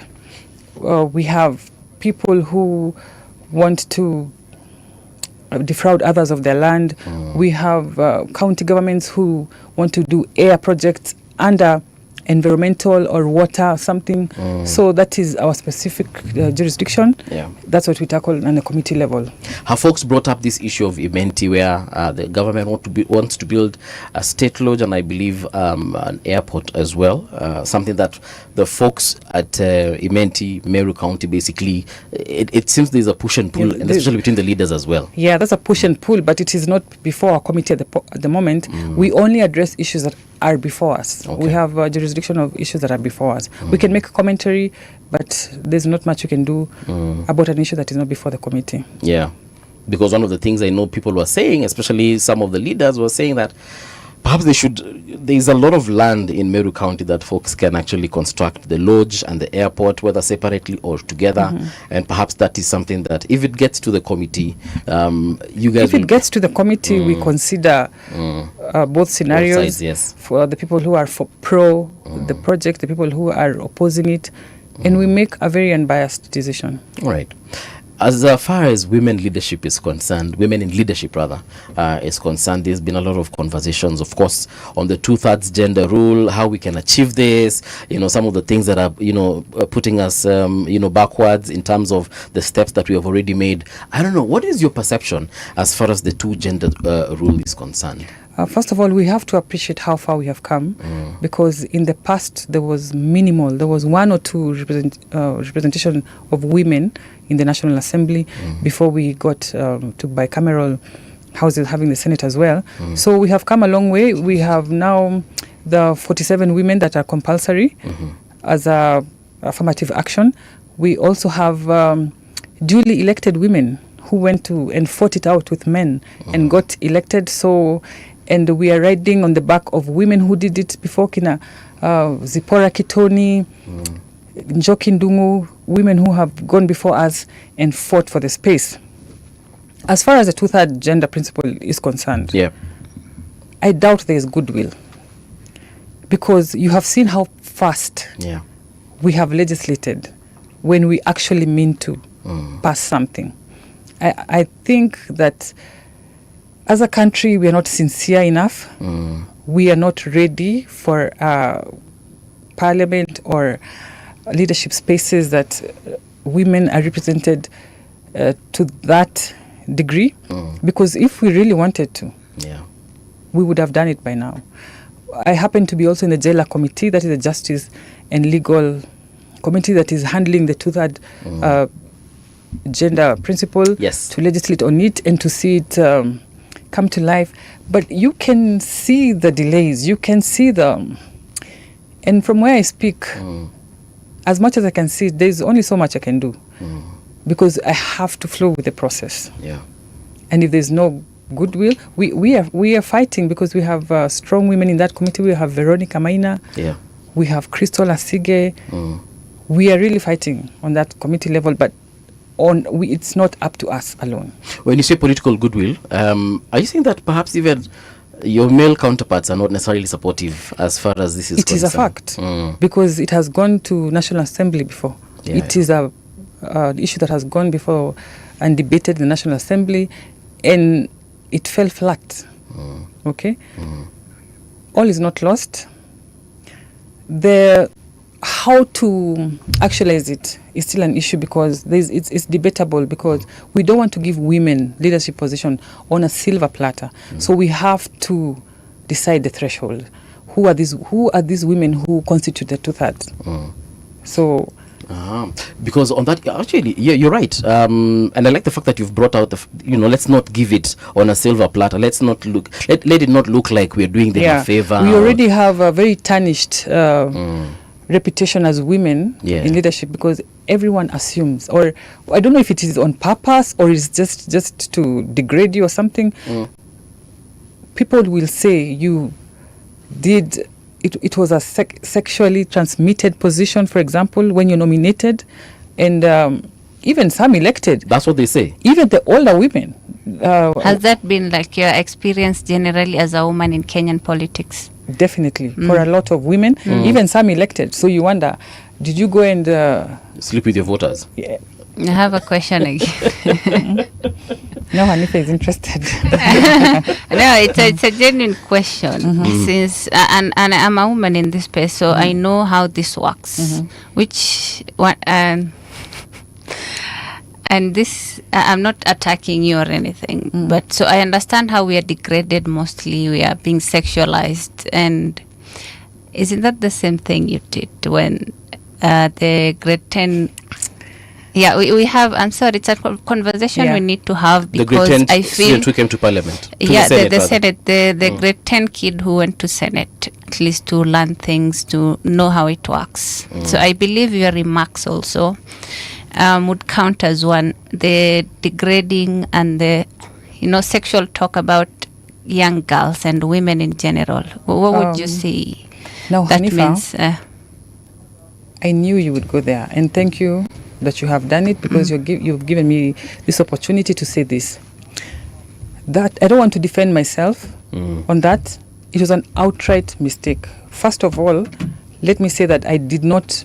If you watch the clip, I did not know there was a student in Senate at the time. It was a student because when the speaker is giving communication. Oh, you did know it was a student? I just know. I knew it was a lady, and my remarks were. Okay, I don't want to defend myself and say they were taken out of proportion. I want to say I take full responsibility. It was a mistake. As a woman who has really fought for the safety of young girls and really fought for equality of students, who is championing the autism management bill 2025 on the floor of the House, and who fights for girl child, that is not what I stand for. The conversation that went viral after that, and we make mistakes, we learn from it, and that's leadership, and that is part of being in the public space. Your mistakes are done publicly. People have they can weigh in, they can make comments on it. Yeah. But it was a mistake that you wish would go away. Yeah, that I regret because that's not how I looked at it at the moment. And especially as a woman in politics, I believe, and someone who fights for the girl child, someone who has experienced what it is to be degraded and to be sexually viewed with everything. And well, I asked for an opportunity to not to have an apology in the House, on the floor of the House. I wanted to apologize to the family and to the girl, but parliamentary processes so that it can be deleted from the record of Parliament, I had to do it on the floor of the House. And if you remember, I was not happy reading an apology, okay? Because I wanted to speak off the cuff. I wanted to say what I'm saying right now and sincerely be sorry. But I think you could have met with her if you wanted it to go further. Like if you would apologize and then you'd later meet with the families, like Martha Karua and Faith actually met with the student. I didn't know about that. And then, if I did that, it would have looked like PR. And I like to be real. I don't like facades and doing things for camera. I don't like doing that. When I asked for an opportunity to apologize to the student directly and to the parents, the public didn't know about it.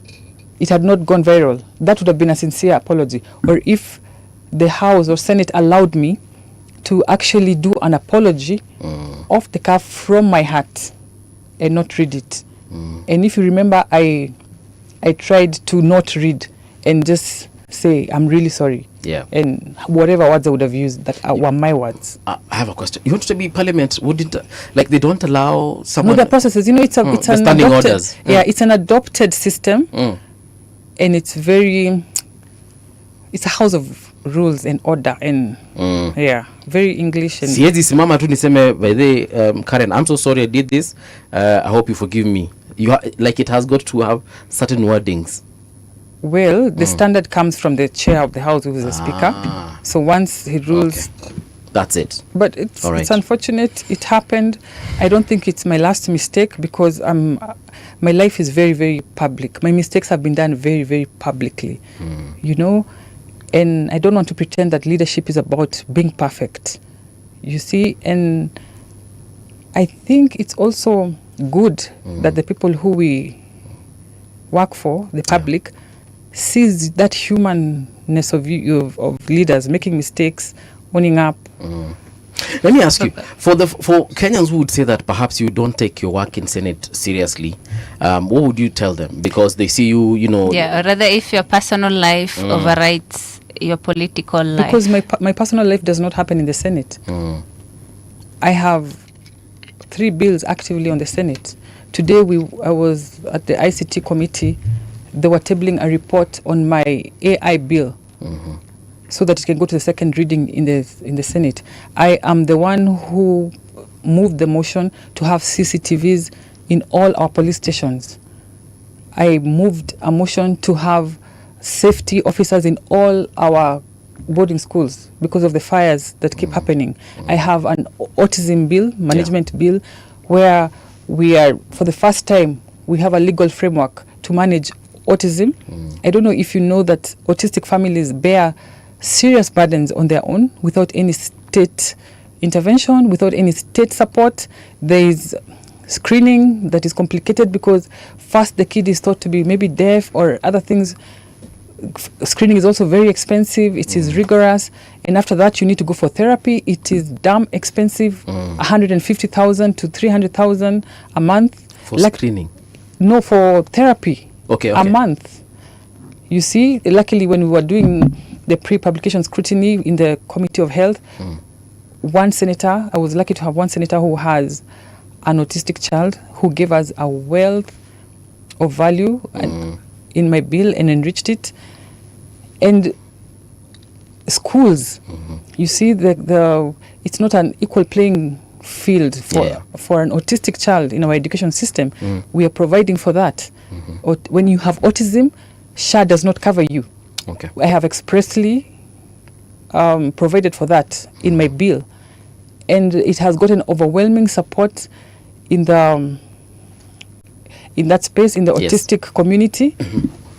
They follow my bill. Anything I put out, they are sharing everywhere. There's good feedback. When we went for public participation, it had the most feedback. Okay. That one of the most feedback that Parliament has ever witnessed. So I have done a lot in the Senate. I just happen to be a free spirit, maybe. Happen to be also very, very authentic. So I think in that way I attract attention, and sometimes not the right attention. And you can't blame people for wanting, being more interested in this other side, than this other side. Because side. If you go through my, I was just going through your social Facebook, media. Yes, you will see my work on Senate. In Senate has less engagement. Yeah, people don't want to know so much, and that happens also to other leaders. That's why sometimes we want to, as leaders, we're tempted to put out the relatability more than we are putting out. Do you think there should be a standard on how public servants act concerning their personal lives?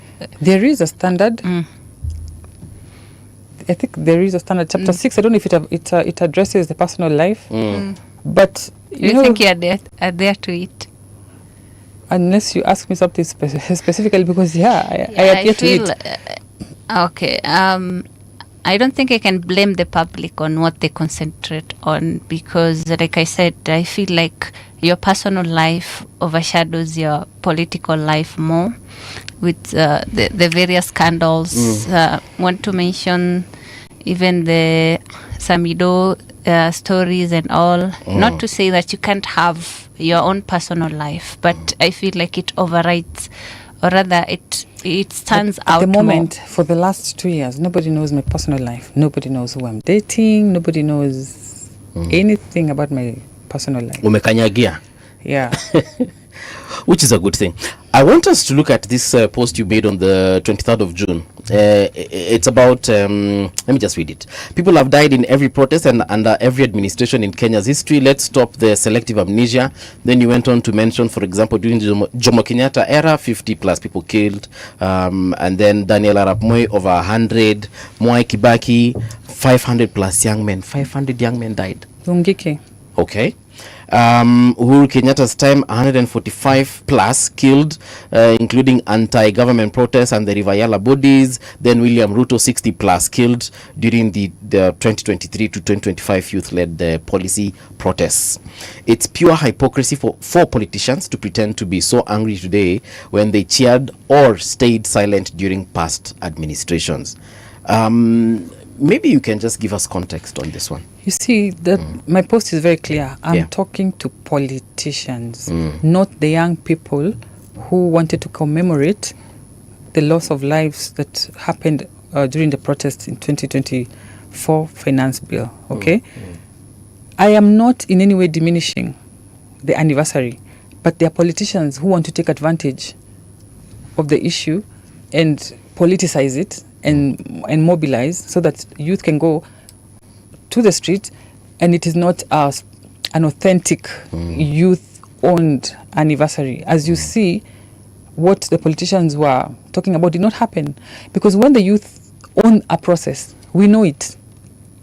The mobilization is on social media. Yeah. It is not hush, it's not calls. It's not 500 shillings per youth. It is authentic. They use their money. We even saw them buying KFC. They don't have a money problem. They had an issue with the finance bill. Well, we could say there was misinformation and all that, but the fact that it was a youth-led initiative is undeniable. We saw it. We saw the mobilization. It was youth-led. What they wanted to do on Thursday last week, which flopped badly, is hijack the process and use it politically against President William Ruto.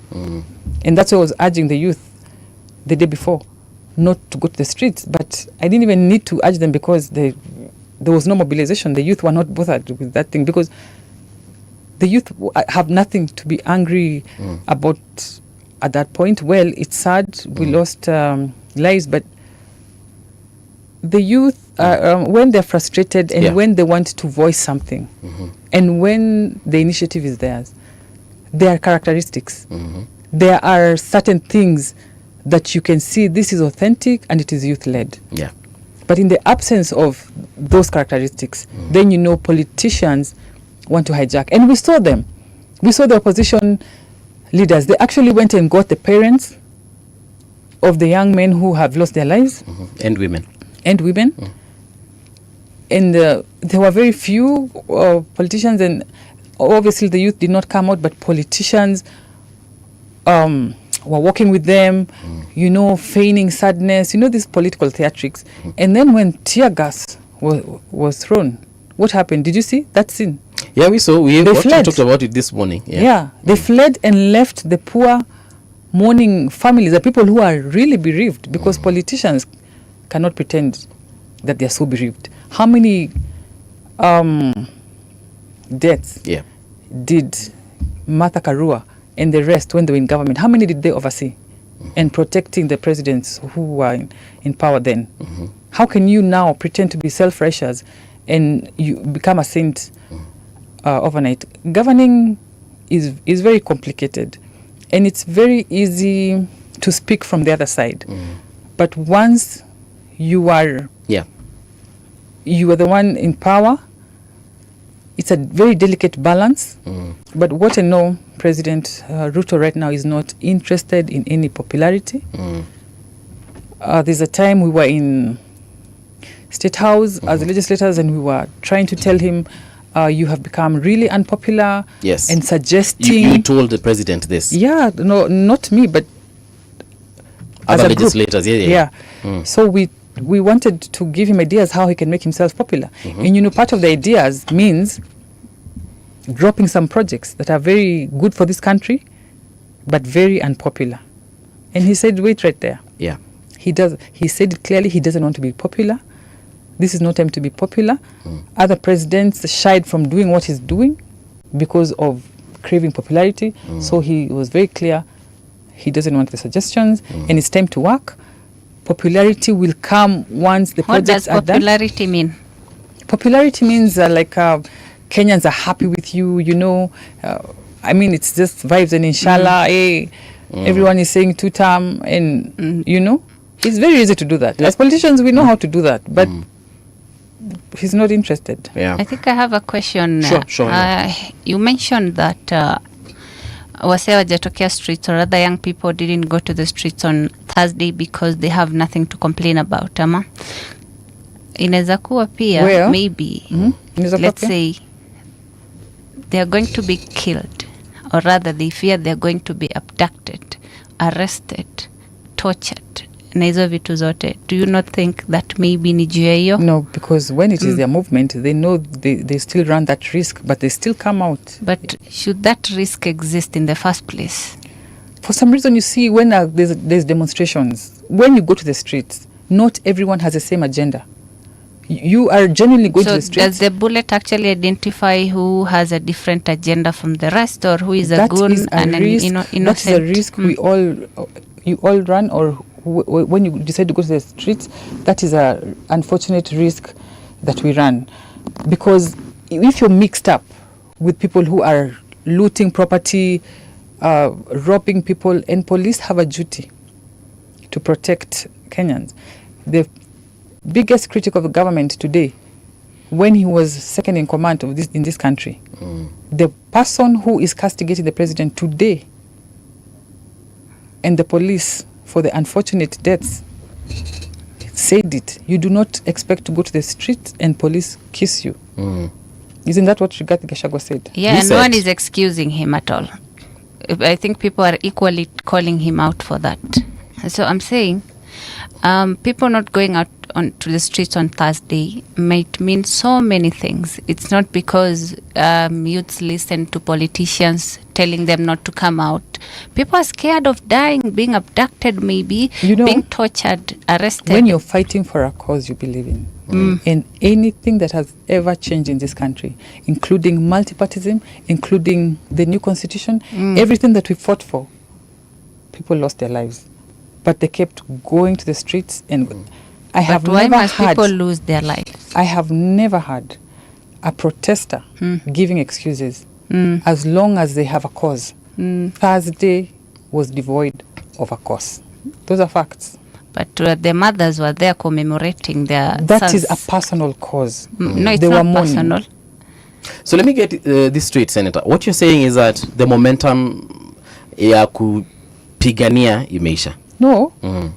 Momentum ya kupigania haijaisha. If anything happens in this country that is oppressive, that the youth can see, not even necessarily the youth, that Kenyans can see this is oppressive and we are going in the wrong direction.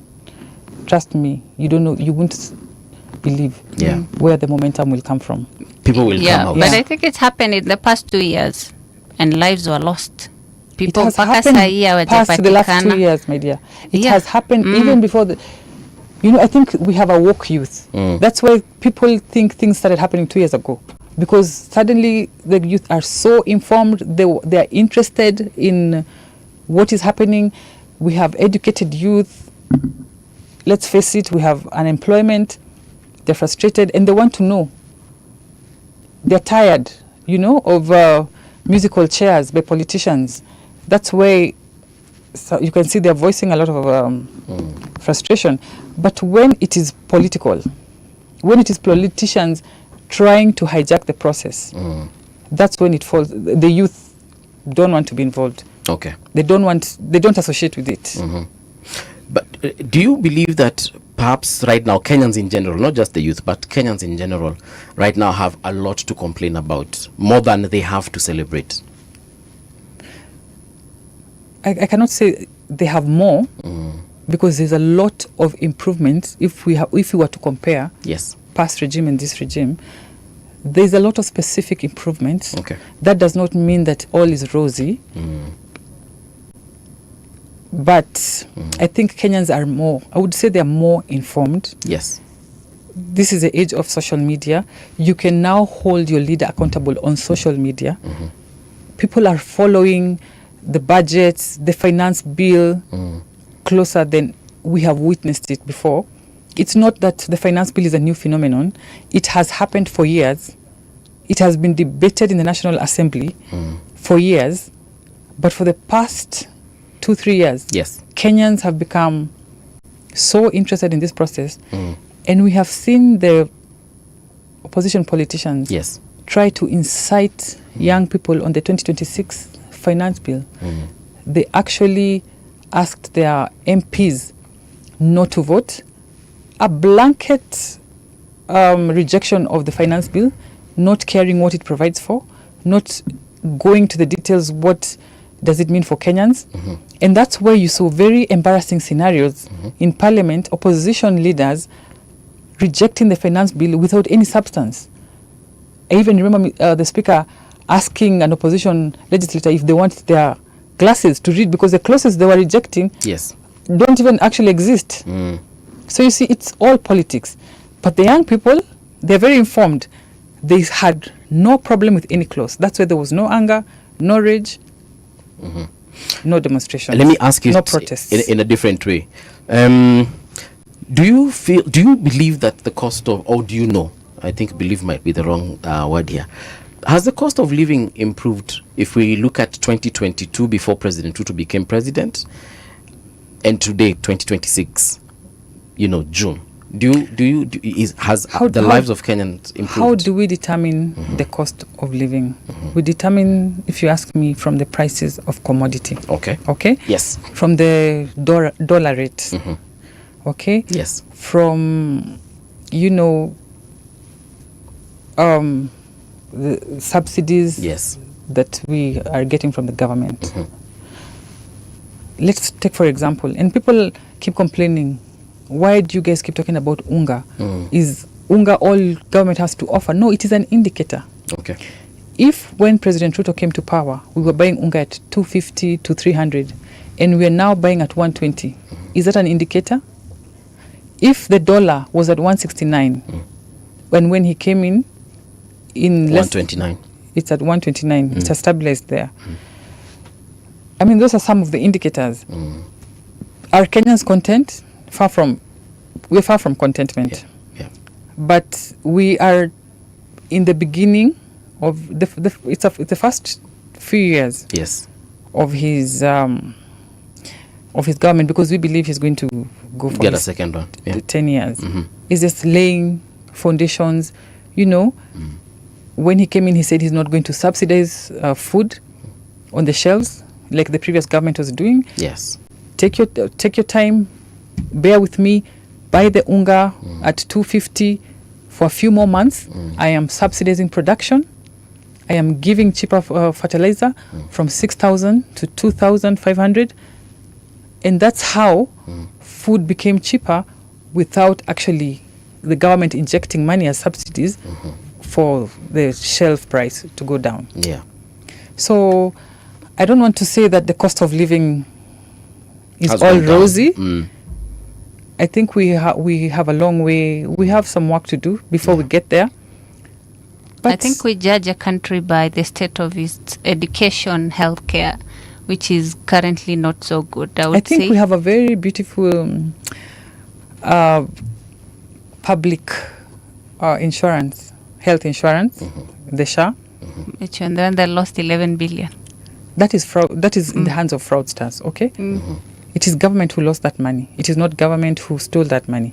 It was lost in private. But it is our money, so we bear that cost. I would call that part of the teething problems. It is the government who exposed this, right? Yeah, it is the Together government with another 50 billion.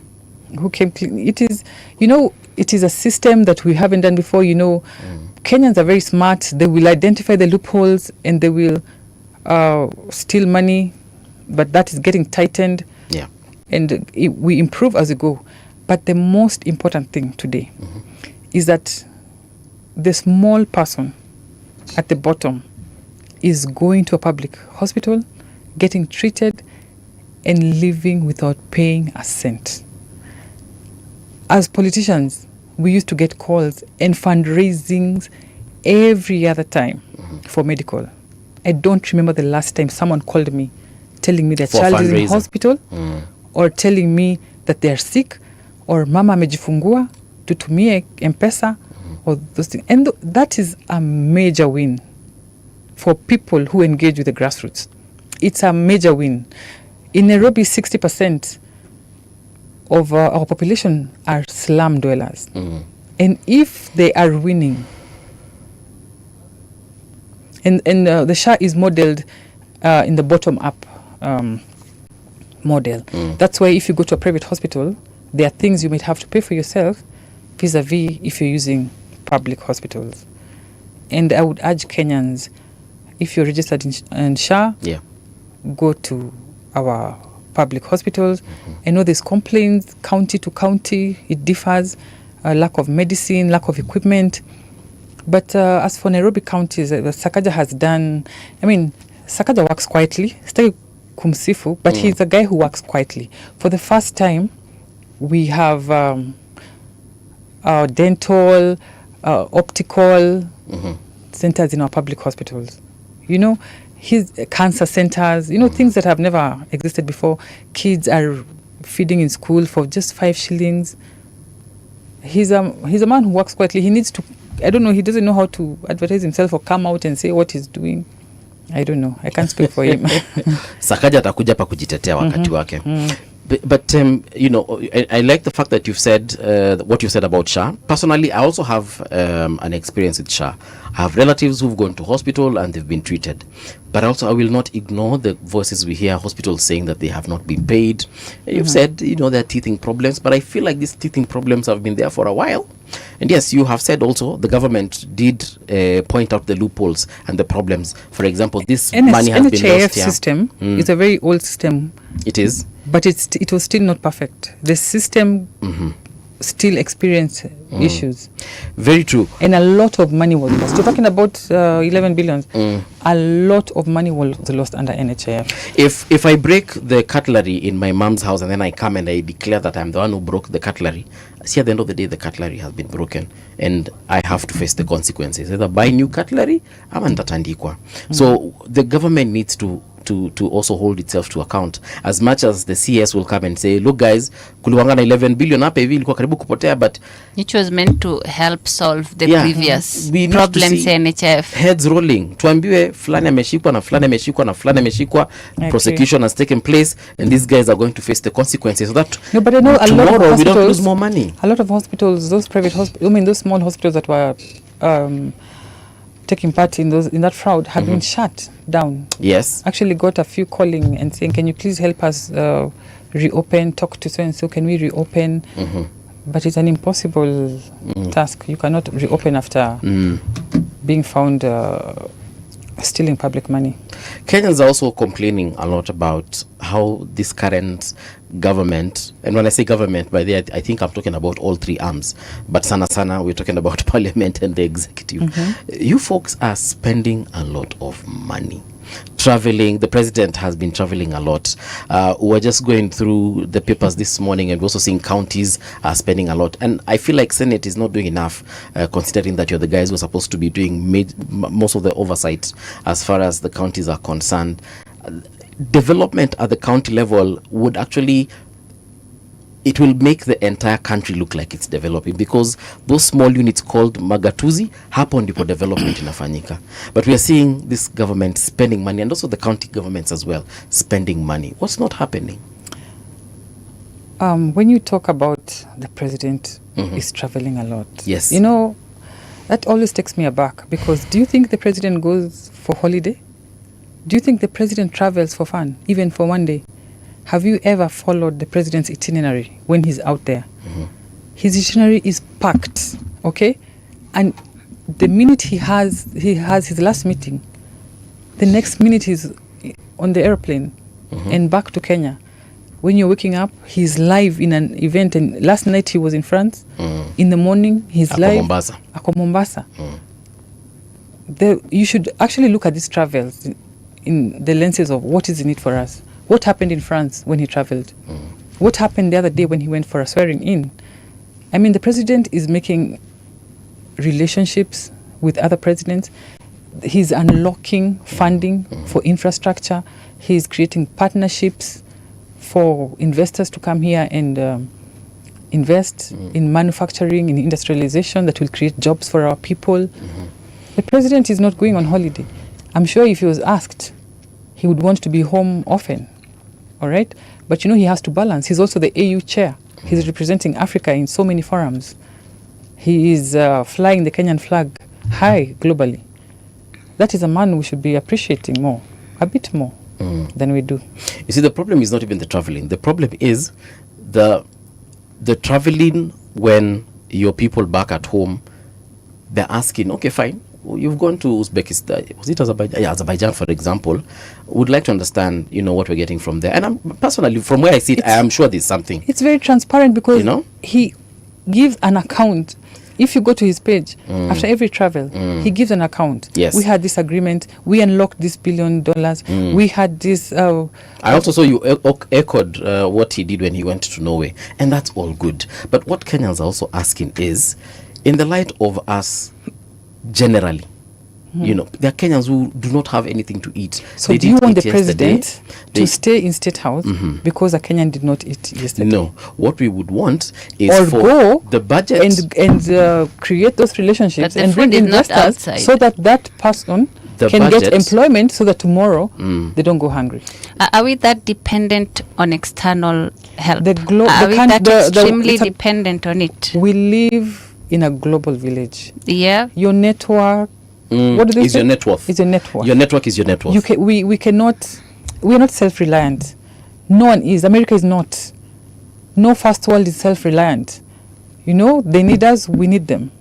You have got to do trade, of course, for you to make money, and Kenya has got to do trade outside there. We get it, but like I said, I am not against the president traveling. He's not the first one to travel anyway. But the issue here is, it feels like it's too much. It's to be. I feel like some of these meetings, in my opinion, could have been a phone call, could have been an email, could have been a senator such as yourself. You can go and make negotiations. Do you know of or any a CS? Yeah. Can you single out any meeting that should have been a phone call? Yes. Or a CS should have represented the president? Because we see a lot of times CSs and the deputy president representing the president.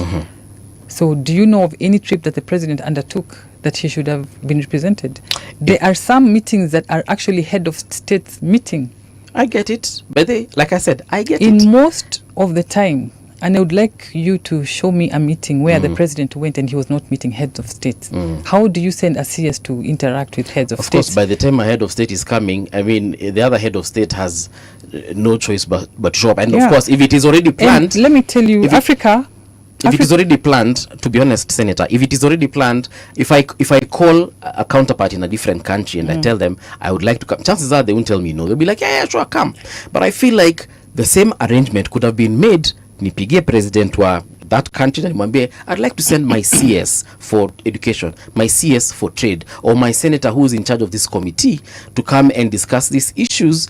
I am sure president. Not with your president, but with a counterpart on the other side, whether it's a senator, so now if whether a it's president, a if CS. it was saying most of the things Si lazima president anaweza aende. kuwa represented, si lazima every single day. Na si ati nitume senator aende akamit president. Acha nikwambie, Naweza tuma senator sasa, akamit senator mwingine. Sasa zile na representiwanga ndio mingi. Okay?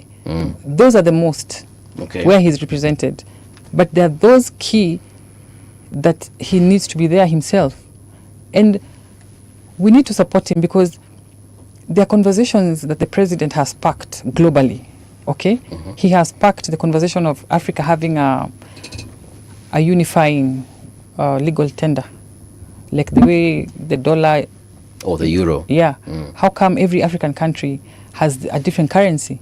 It disadvantages us. Very true. How come, as guys, when we are borrowing, when Africa is borrowing, we are the ones struggling, but we have crazy interest rates, much higher than richer countries. How come we cannot be on some tables represented? You know, those are conversations that we need to support. Anyway, I was just saying that, and I'll echo what every other Kenyans is saying. Majority of Kenyans are saying. And I mean, President Ruto ni president mwingine hardworking. Vibaya sana. Where does it show? I'm sorry. And I'm asking as an ordinary Kenya, where does that hard work come in? Because people are struggling.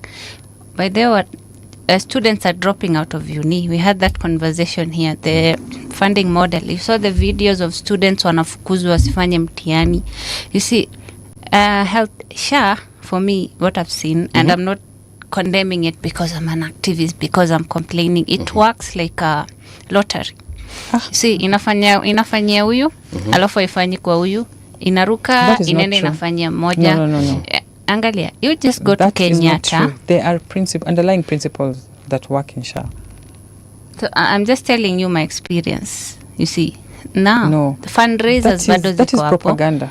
So it's not propaganda. You see, when there's a fundraiser, is for example when there's a bill of 3 million and SHA pays 1.2. And there's such a huge balance. I think you've seen so many people coming out with their experience. Even kwa TV. We saw the other lady who was actually manhandled by the security.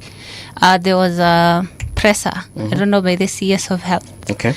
I don't know the last one, I don't think it was Duale. Yeah, alikuwa she interrupted the presser complaining about SHA. You see, so we have so many experiences that you cannot dismiss. So where does the hard work show? If we are struggling and a grade 10 children hawaendi shule juu hakuna fees.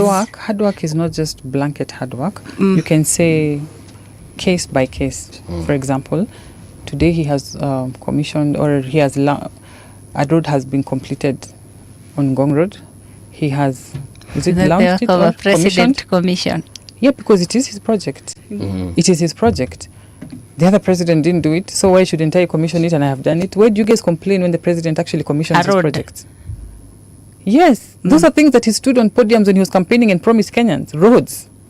Roads are very important because they open the country. They open up the country. Okay? They open up the country. It means a lot to the country to have a road like that. Yeah? Because it means movement of goods. And services. On the issue of school that she was beginning to talk about transition issues, again, we understand that there could be teething problems because this is a new system and we're still getting into it. But when we hear of textbooks not being available at the beginning of the year, sometime I think it was must have been in March, we read some headlines here. Again, grade 11 textbooks, hata wajaanza piecing them together. They have not even agreed on who's going to print them and so on and so forth. And these are issues that pole too, they become humongous at the beginning of the year. And let's not forget all the other issues of capitation and God knows what, hiring of teachers and promotion of teachers. It's a compounded problem. Well, there are things that need to be streamlined, especially in that ministry, the Ministry of Education. They are the ones who know what they're dealing with. I think I'm here to talk about what happens at the Senate, maybe what I can do personally. And then you can call Dr. Migos, the CS for education, to sit here and answer some questions. I will also be listening. Let's talk about the Senate then. In terms of where the Senate has failed, what are some of the things that you feel as a senator are holding you back in your mandate as far as oversight is concerned? Well, I must say that Senate has done a very good job. Our main work is we fight for devolution, we protect counties and to make sure that devolution is working, and the people at the county are getting the funding and the services that come with that funding. And Senate has consistently fought for more funding at the county level. Yeah. Sometimes we are at loggerheads with the National Assembly, and we fight hard until we get to a compromise. But we have consistently fought for these funds. Today, the President has assented to the allocation of revenue bill that came from the Senate the other day. I think you've seen the Senate committee there today. But we still have issues of oversight because we need to have access to oversight systems like the IFMIS. We need to have access and monitor the spending of the money that we release to the counties, because we are oversighting systems that are old systems, and what is available is we can only oversight funds that were released 2 years ago. Okay, we would like a real time. We would like access to seeing the real time of how IFMIS is functioning, where these funds are going. You see, so that every shilling goes to where and it is accounted it's for. Supposed to go. Something else is would like our legislative powers to be less limited, because every time our Senate puts up a proposal, a legislative proposal, it goes to the National Assembly and they say this has nothing to do with the counties. Just because our mandate is oversighting the counties, we need to have automatic concurrence. We can legislate on anything in this country. Okay? So you need it to be unlimited. Yeah. Okay. We unlimited legislative, not just for counties, because every other thing affects the county these days. Yeah. So that's what I would propose. But you see, it's day by day. We'll get there. In terms of oversighting again, the counties, and I had asked this earlier, counties are mismanaging funds properly. Like even Senator Omtatah was just here telling us that Busia County, there's a whole battle just waiting to happen because of the kinds of monies that have gone in there, and there is no visible, development. That is true. Unfortunately, a lot of accountability depends on the governor's goodwill, which is sad, because they need to be held on to tighter account, like I was proposing. That Senate has, even if it is just the finance committee, they have access to real-time happenings of the IFMIS, that they can monitor where the funds Nairobi are going. What Nairobi has done, for example. And what they're actually doing and where the money is going, so that any mismanagement can be stopped in its tracks. Yeah, in its tracks. That is a dimension we should explore and ensure to it, so that Senate can be able, because there's no day Senate will be able to go and sit in the governor's office or the CEC finance or and direct them how to use the money. A lot of this accountability depends on the goodwill of the governor. The governor wields a lot of power. I remember there was this push and pull between the Senate and certain governors. There was an issue with Honorable Muthomi Njuki of Tharaka Nithi. Then there was Sakaja of Nairobi. I'm forgetting the other one. But there's this drama between Senate and governors. And it has brought about a lot of public mistrust of what our elected leaders really are all about. That is expected, because you see, we are very interested to know where the money is going, and that's not necessarily a good thing for the governors. Let's not forget, they said that the Senate is corrupt and is an extortionist. You see, that is corruption fighting back. Why don't you want to be accountable? Why didn't you raise it before? Why were you not the first people to call out the senators? Why did you wait for senators to call you out for you to counter, like it looks like a defense. And we asked for the evidence. Did you see any evidence? I have not seen any to date. Thank you. The funny thing is that at the end of it all, when there's this push and pull, where does that leave the public? Because at the end of the day, we still need accountability. As a public, we still need to know what Nairobi County, for example, the questions that the senator was supposed to come and answer in Senate, and all the other governors who've been called. I feel like at the end of the day, it's like there's like a deal that is done there, whether it's you guys go have coffee and disagree agree rather. I think ata wakijua the kind of corruption that is going on in counties, there's nothing that's going to be done, especially in Northeastern. A whole governor is coming out to say, I'm spend like 60 million on seedlings. You see, anakuja, anasema, nothing happens. Even if the senators question these people, the governors nini, and it is, wakijua kuna some sort of corruption going on involving million. Hakuna kitu inafanyika. It's all story. Mwananchi ndiye anabakingi tu anaumia at the end of the day. Hakuna kitu inafanyika, I think. Our Senate doesn't have powers to prosecute. The EACC, I think you've seen it in Senate. We have complained ourselves that the EACC is dropping the ball, because once we have put up a report and it goes to EACC, we expect action. But that's where it stops. The problem happens at EACC because we do reports every other time. We put them forward, but EACC. As far as young people in politics are concerned, do you think that the young folks are losing their faith in the political class because of, number one, of course, maandamano, the online bashing that we see of politicians every now and then? Do you feel like the young folks have gotten to a point whereby they are probably saying enough is enough, and we are done with this political class, let's even form our own kind of organization to ensure that we take over these particular positions so that we can have our own youth-led initiatives? From where I sit, I can understand the youth's frustration because they expect opportunities. A lot of them are idle, and they can just see they're being used kind of like a voting block for people to... People think politicians just live well. They don't work, or you can't see what they put. I can understand their politicians don't live well. Hazina chosha, my friend. And with the our parliament being one of the most paid, I think, in the world. Parliamentary MPs, yes. We're not paid that much. To be honest, when I got into parliament, saying MPs. When you get into that house work, because the work does not just involve the house, is when we could be underpaid, because the sacrifice the sacrifice is too much. Listen, help us understand.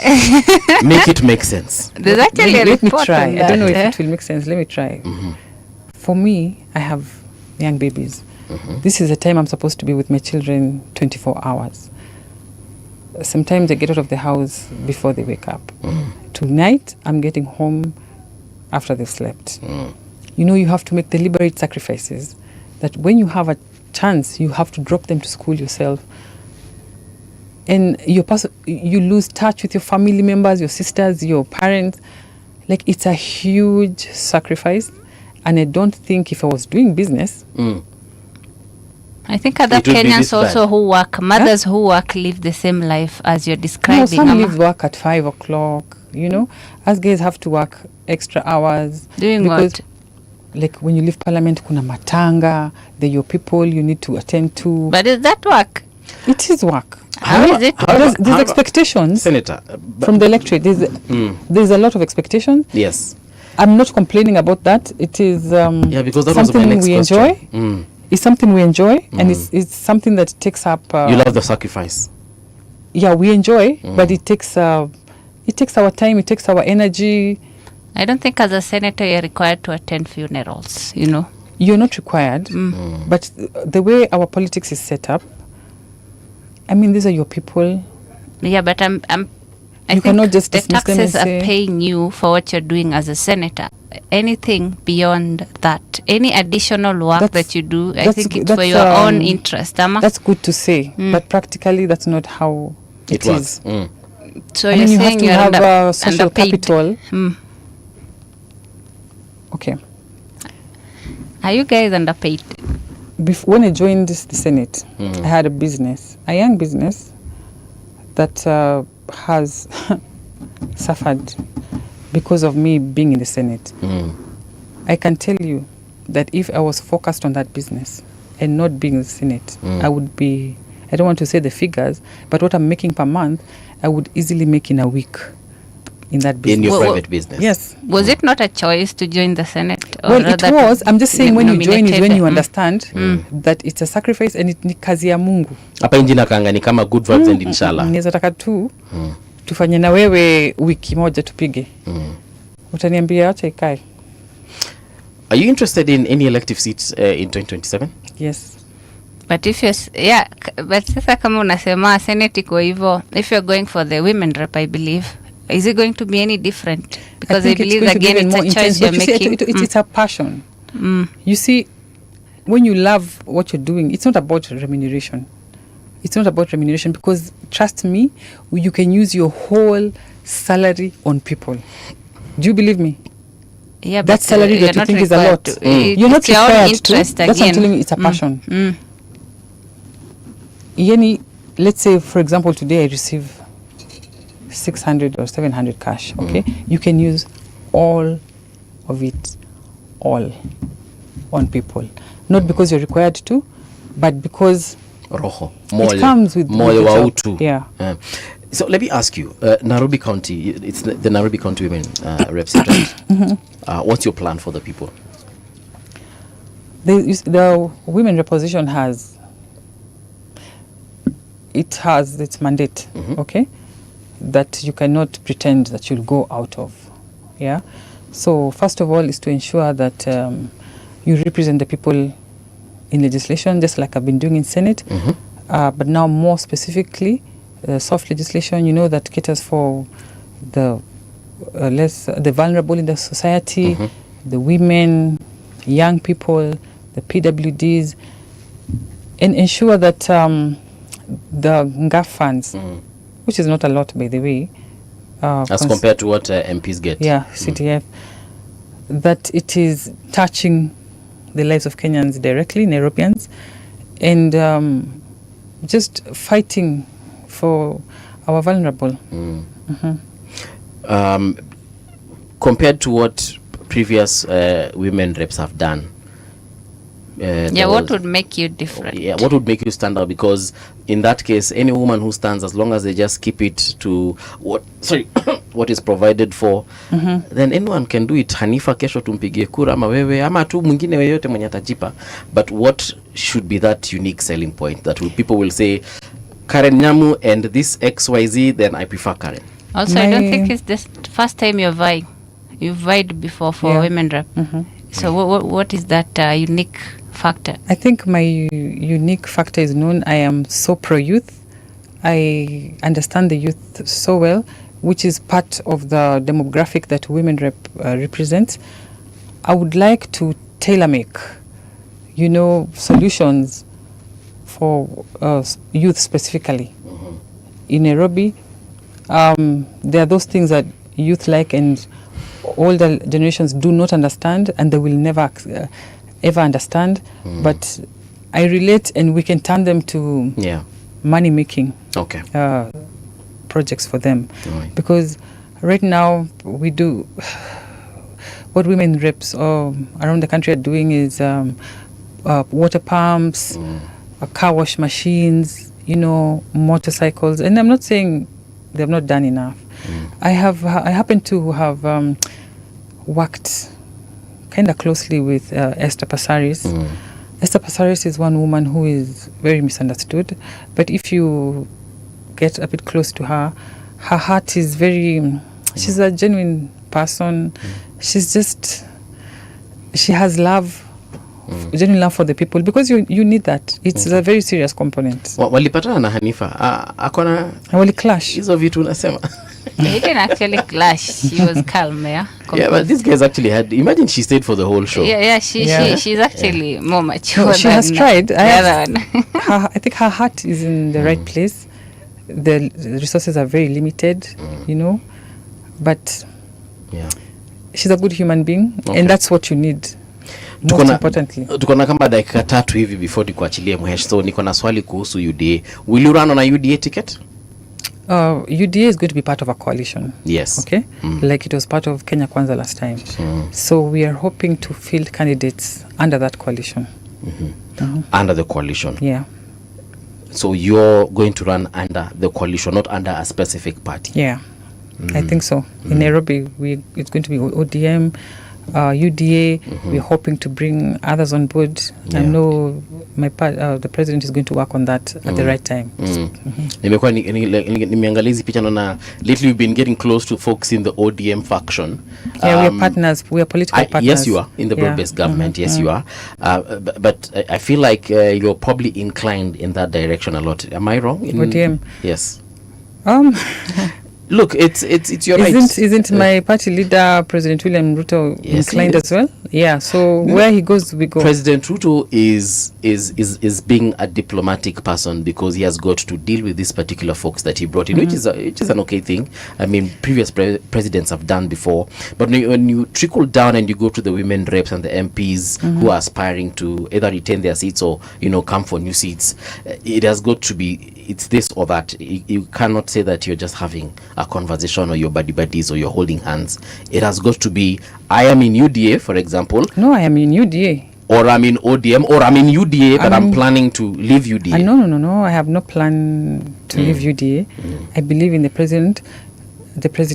I'm sure those people who misunderstand the president is because you have not had an opportunity to engage him. Yes. I get him completely.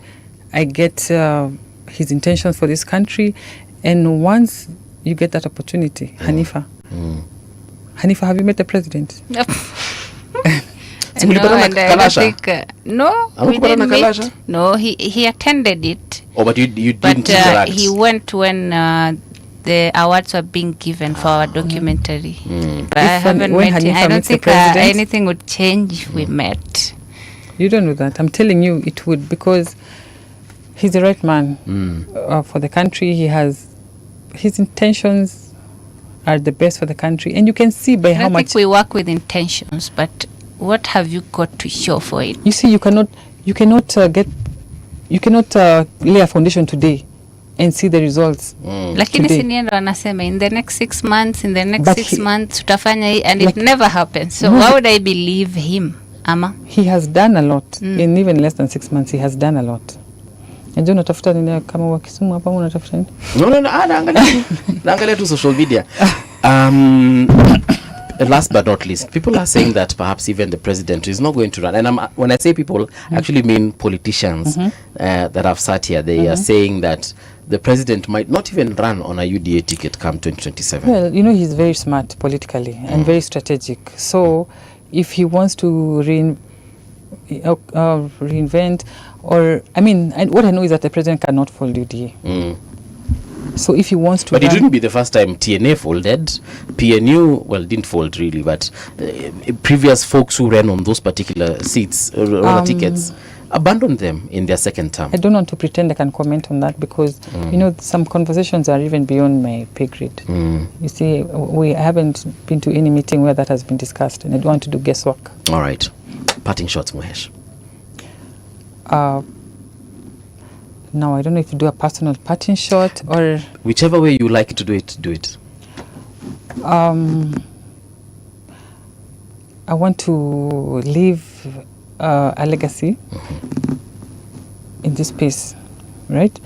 I want to be an example that a leader can be thoroughly authentic and remove this burden from leaders of being pretentious, faking things for camera. It's so nauseating. Just because you people are so judgmental.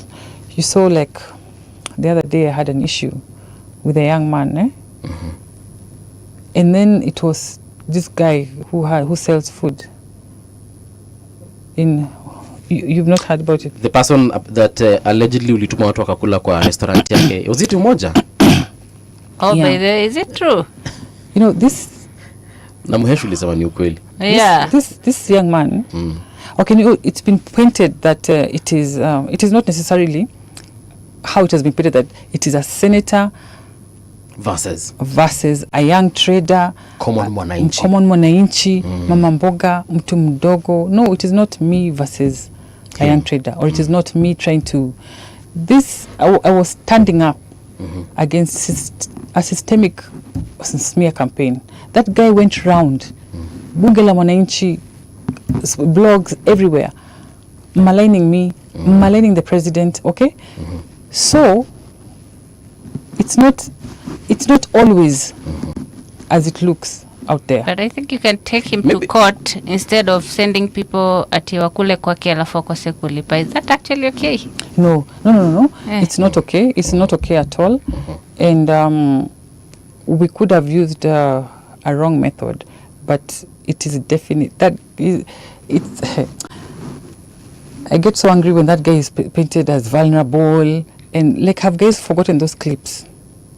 Ndo nasema hiyo drama ilianzia wakati wa State House mahali kulikuwa na empowerment program. And from my understanding is that he was supposed to receive a pikipiki which he did, and he has now switched into so another he one. Received this pikipiki. I think he had given someone else, and then he was given another one by other people. So now he likes first of all, he said the president did not give out a single pikipiki. Then lately he has been saying this pikipiki of mine is not the kind that the president was giving. So he admits there was a kind that the president is giving. But if you see all these clips in the media, he was saying is leaving State House. But he said they were leaving State House and then coming back. Okay. So it's because of the things he's saying. I think a lot of people say a lot of things. But Muhesh, was that the best way to deal with him? It was not the best way to deal with it. Of course, it doesn't. But what does it show when you do that and then unatuambia? And by the way, even if he was going around smearing the president and smearing Karen Nyamu, the president, I don't think there's anyone who can smear the president. Zaidi ya venye what Wakenya wanajua president. Okay, well, it was there's absolutely nothing anyone right now can say about the president. He's been called things, he's been called names, he's been accused. Let's not make this about the president. Yeah, I know. Because and even the president is my boss. Yes. And I know him, and he would not approve. Okay. But I think he said things about you and the president. Yeah, but he would not approve. He would not approve of the style I choose to deal with it. Exactly. He would never approve. Okay, so let's not even bring him in. But why did you do that?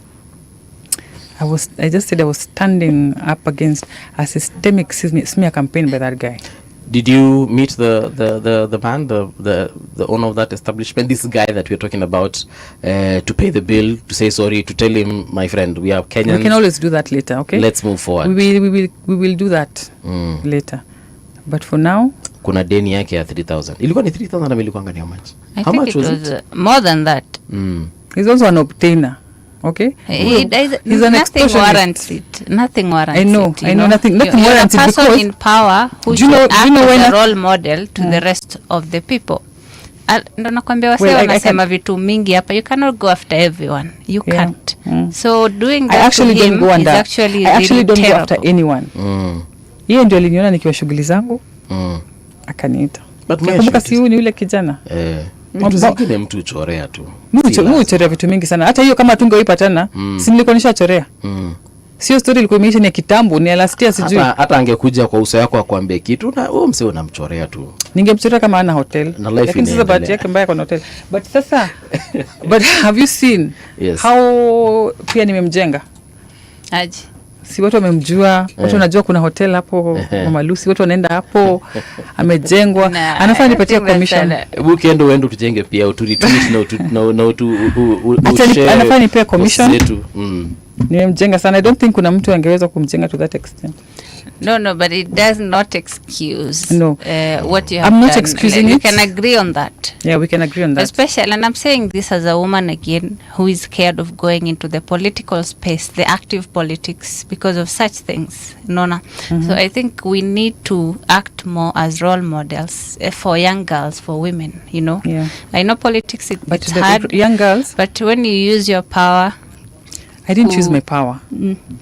I think I started by saying it's not a senator versus a small trader. I did not use my power. But you're because still a I senator. You can't but I think- separate from that title. No, you can't. So anything you do, it is because you are Senator Karen Nyamu. Hauwezi tofautisha. Hauwezi You carry the kabisa. title Yeah. until the day you will abandon Yes. the title. That title sticks with you. Nimeona It's not a mmesoma. personal beef. All right, I asante think sana. it's something you need to understand. Asante sana Senator for making time. Ukifika nyumbani salimia familia na waambie pole sana tumekuweka hapa, lakini at the end of the day I believe that the important part is that Kenyans have heard some of the things that you've had to say, and we wish you all the best, especially on that woman rep campaign. Thank you very much. Here's where we come to an end, folks. See you tomorrow morning at exactly 6 a.m. I'll be here with CT Muga on the People's Breakfast. This is Radio Generation. We are Radio Generation. We would like to thank you for choosing us. We are mandated by the Communications Authority of Kenya.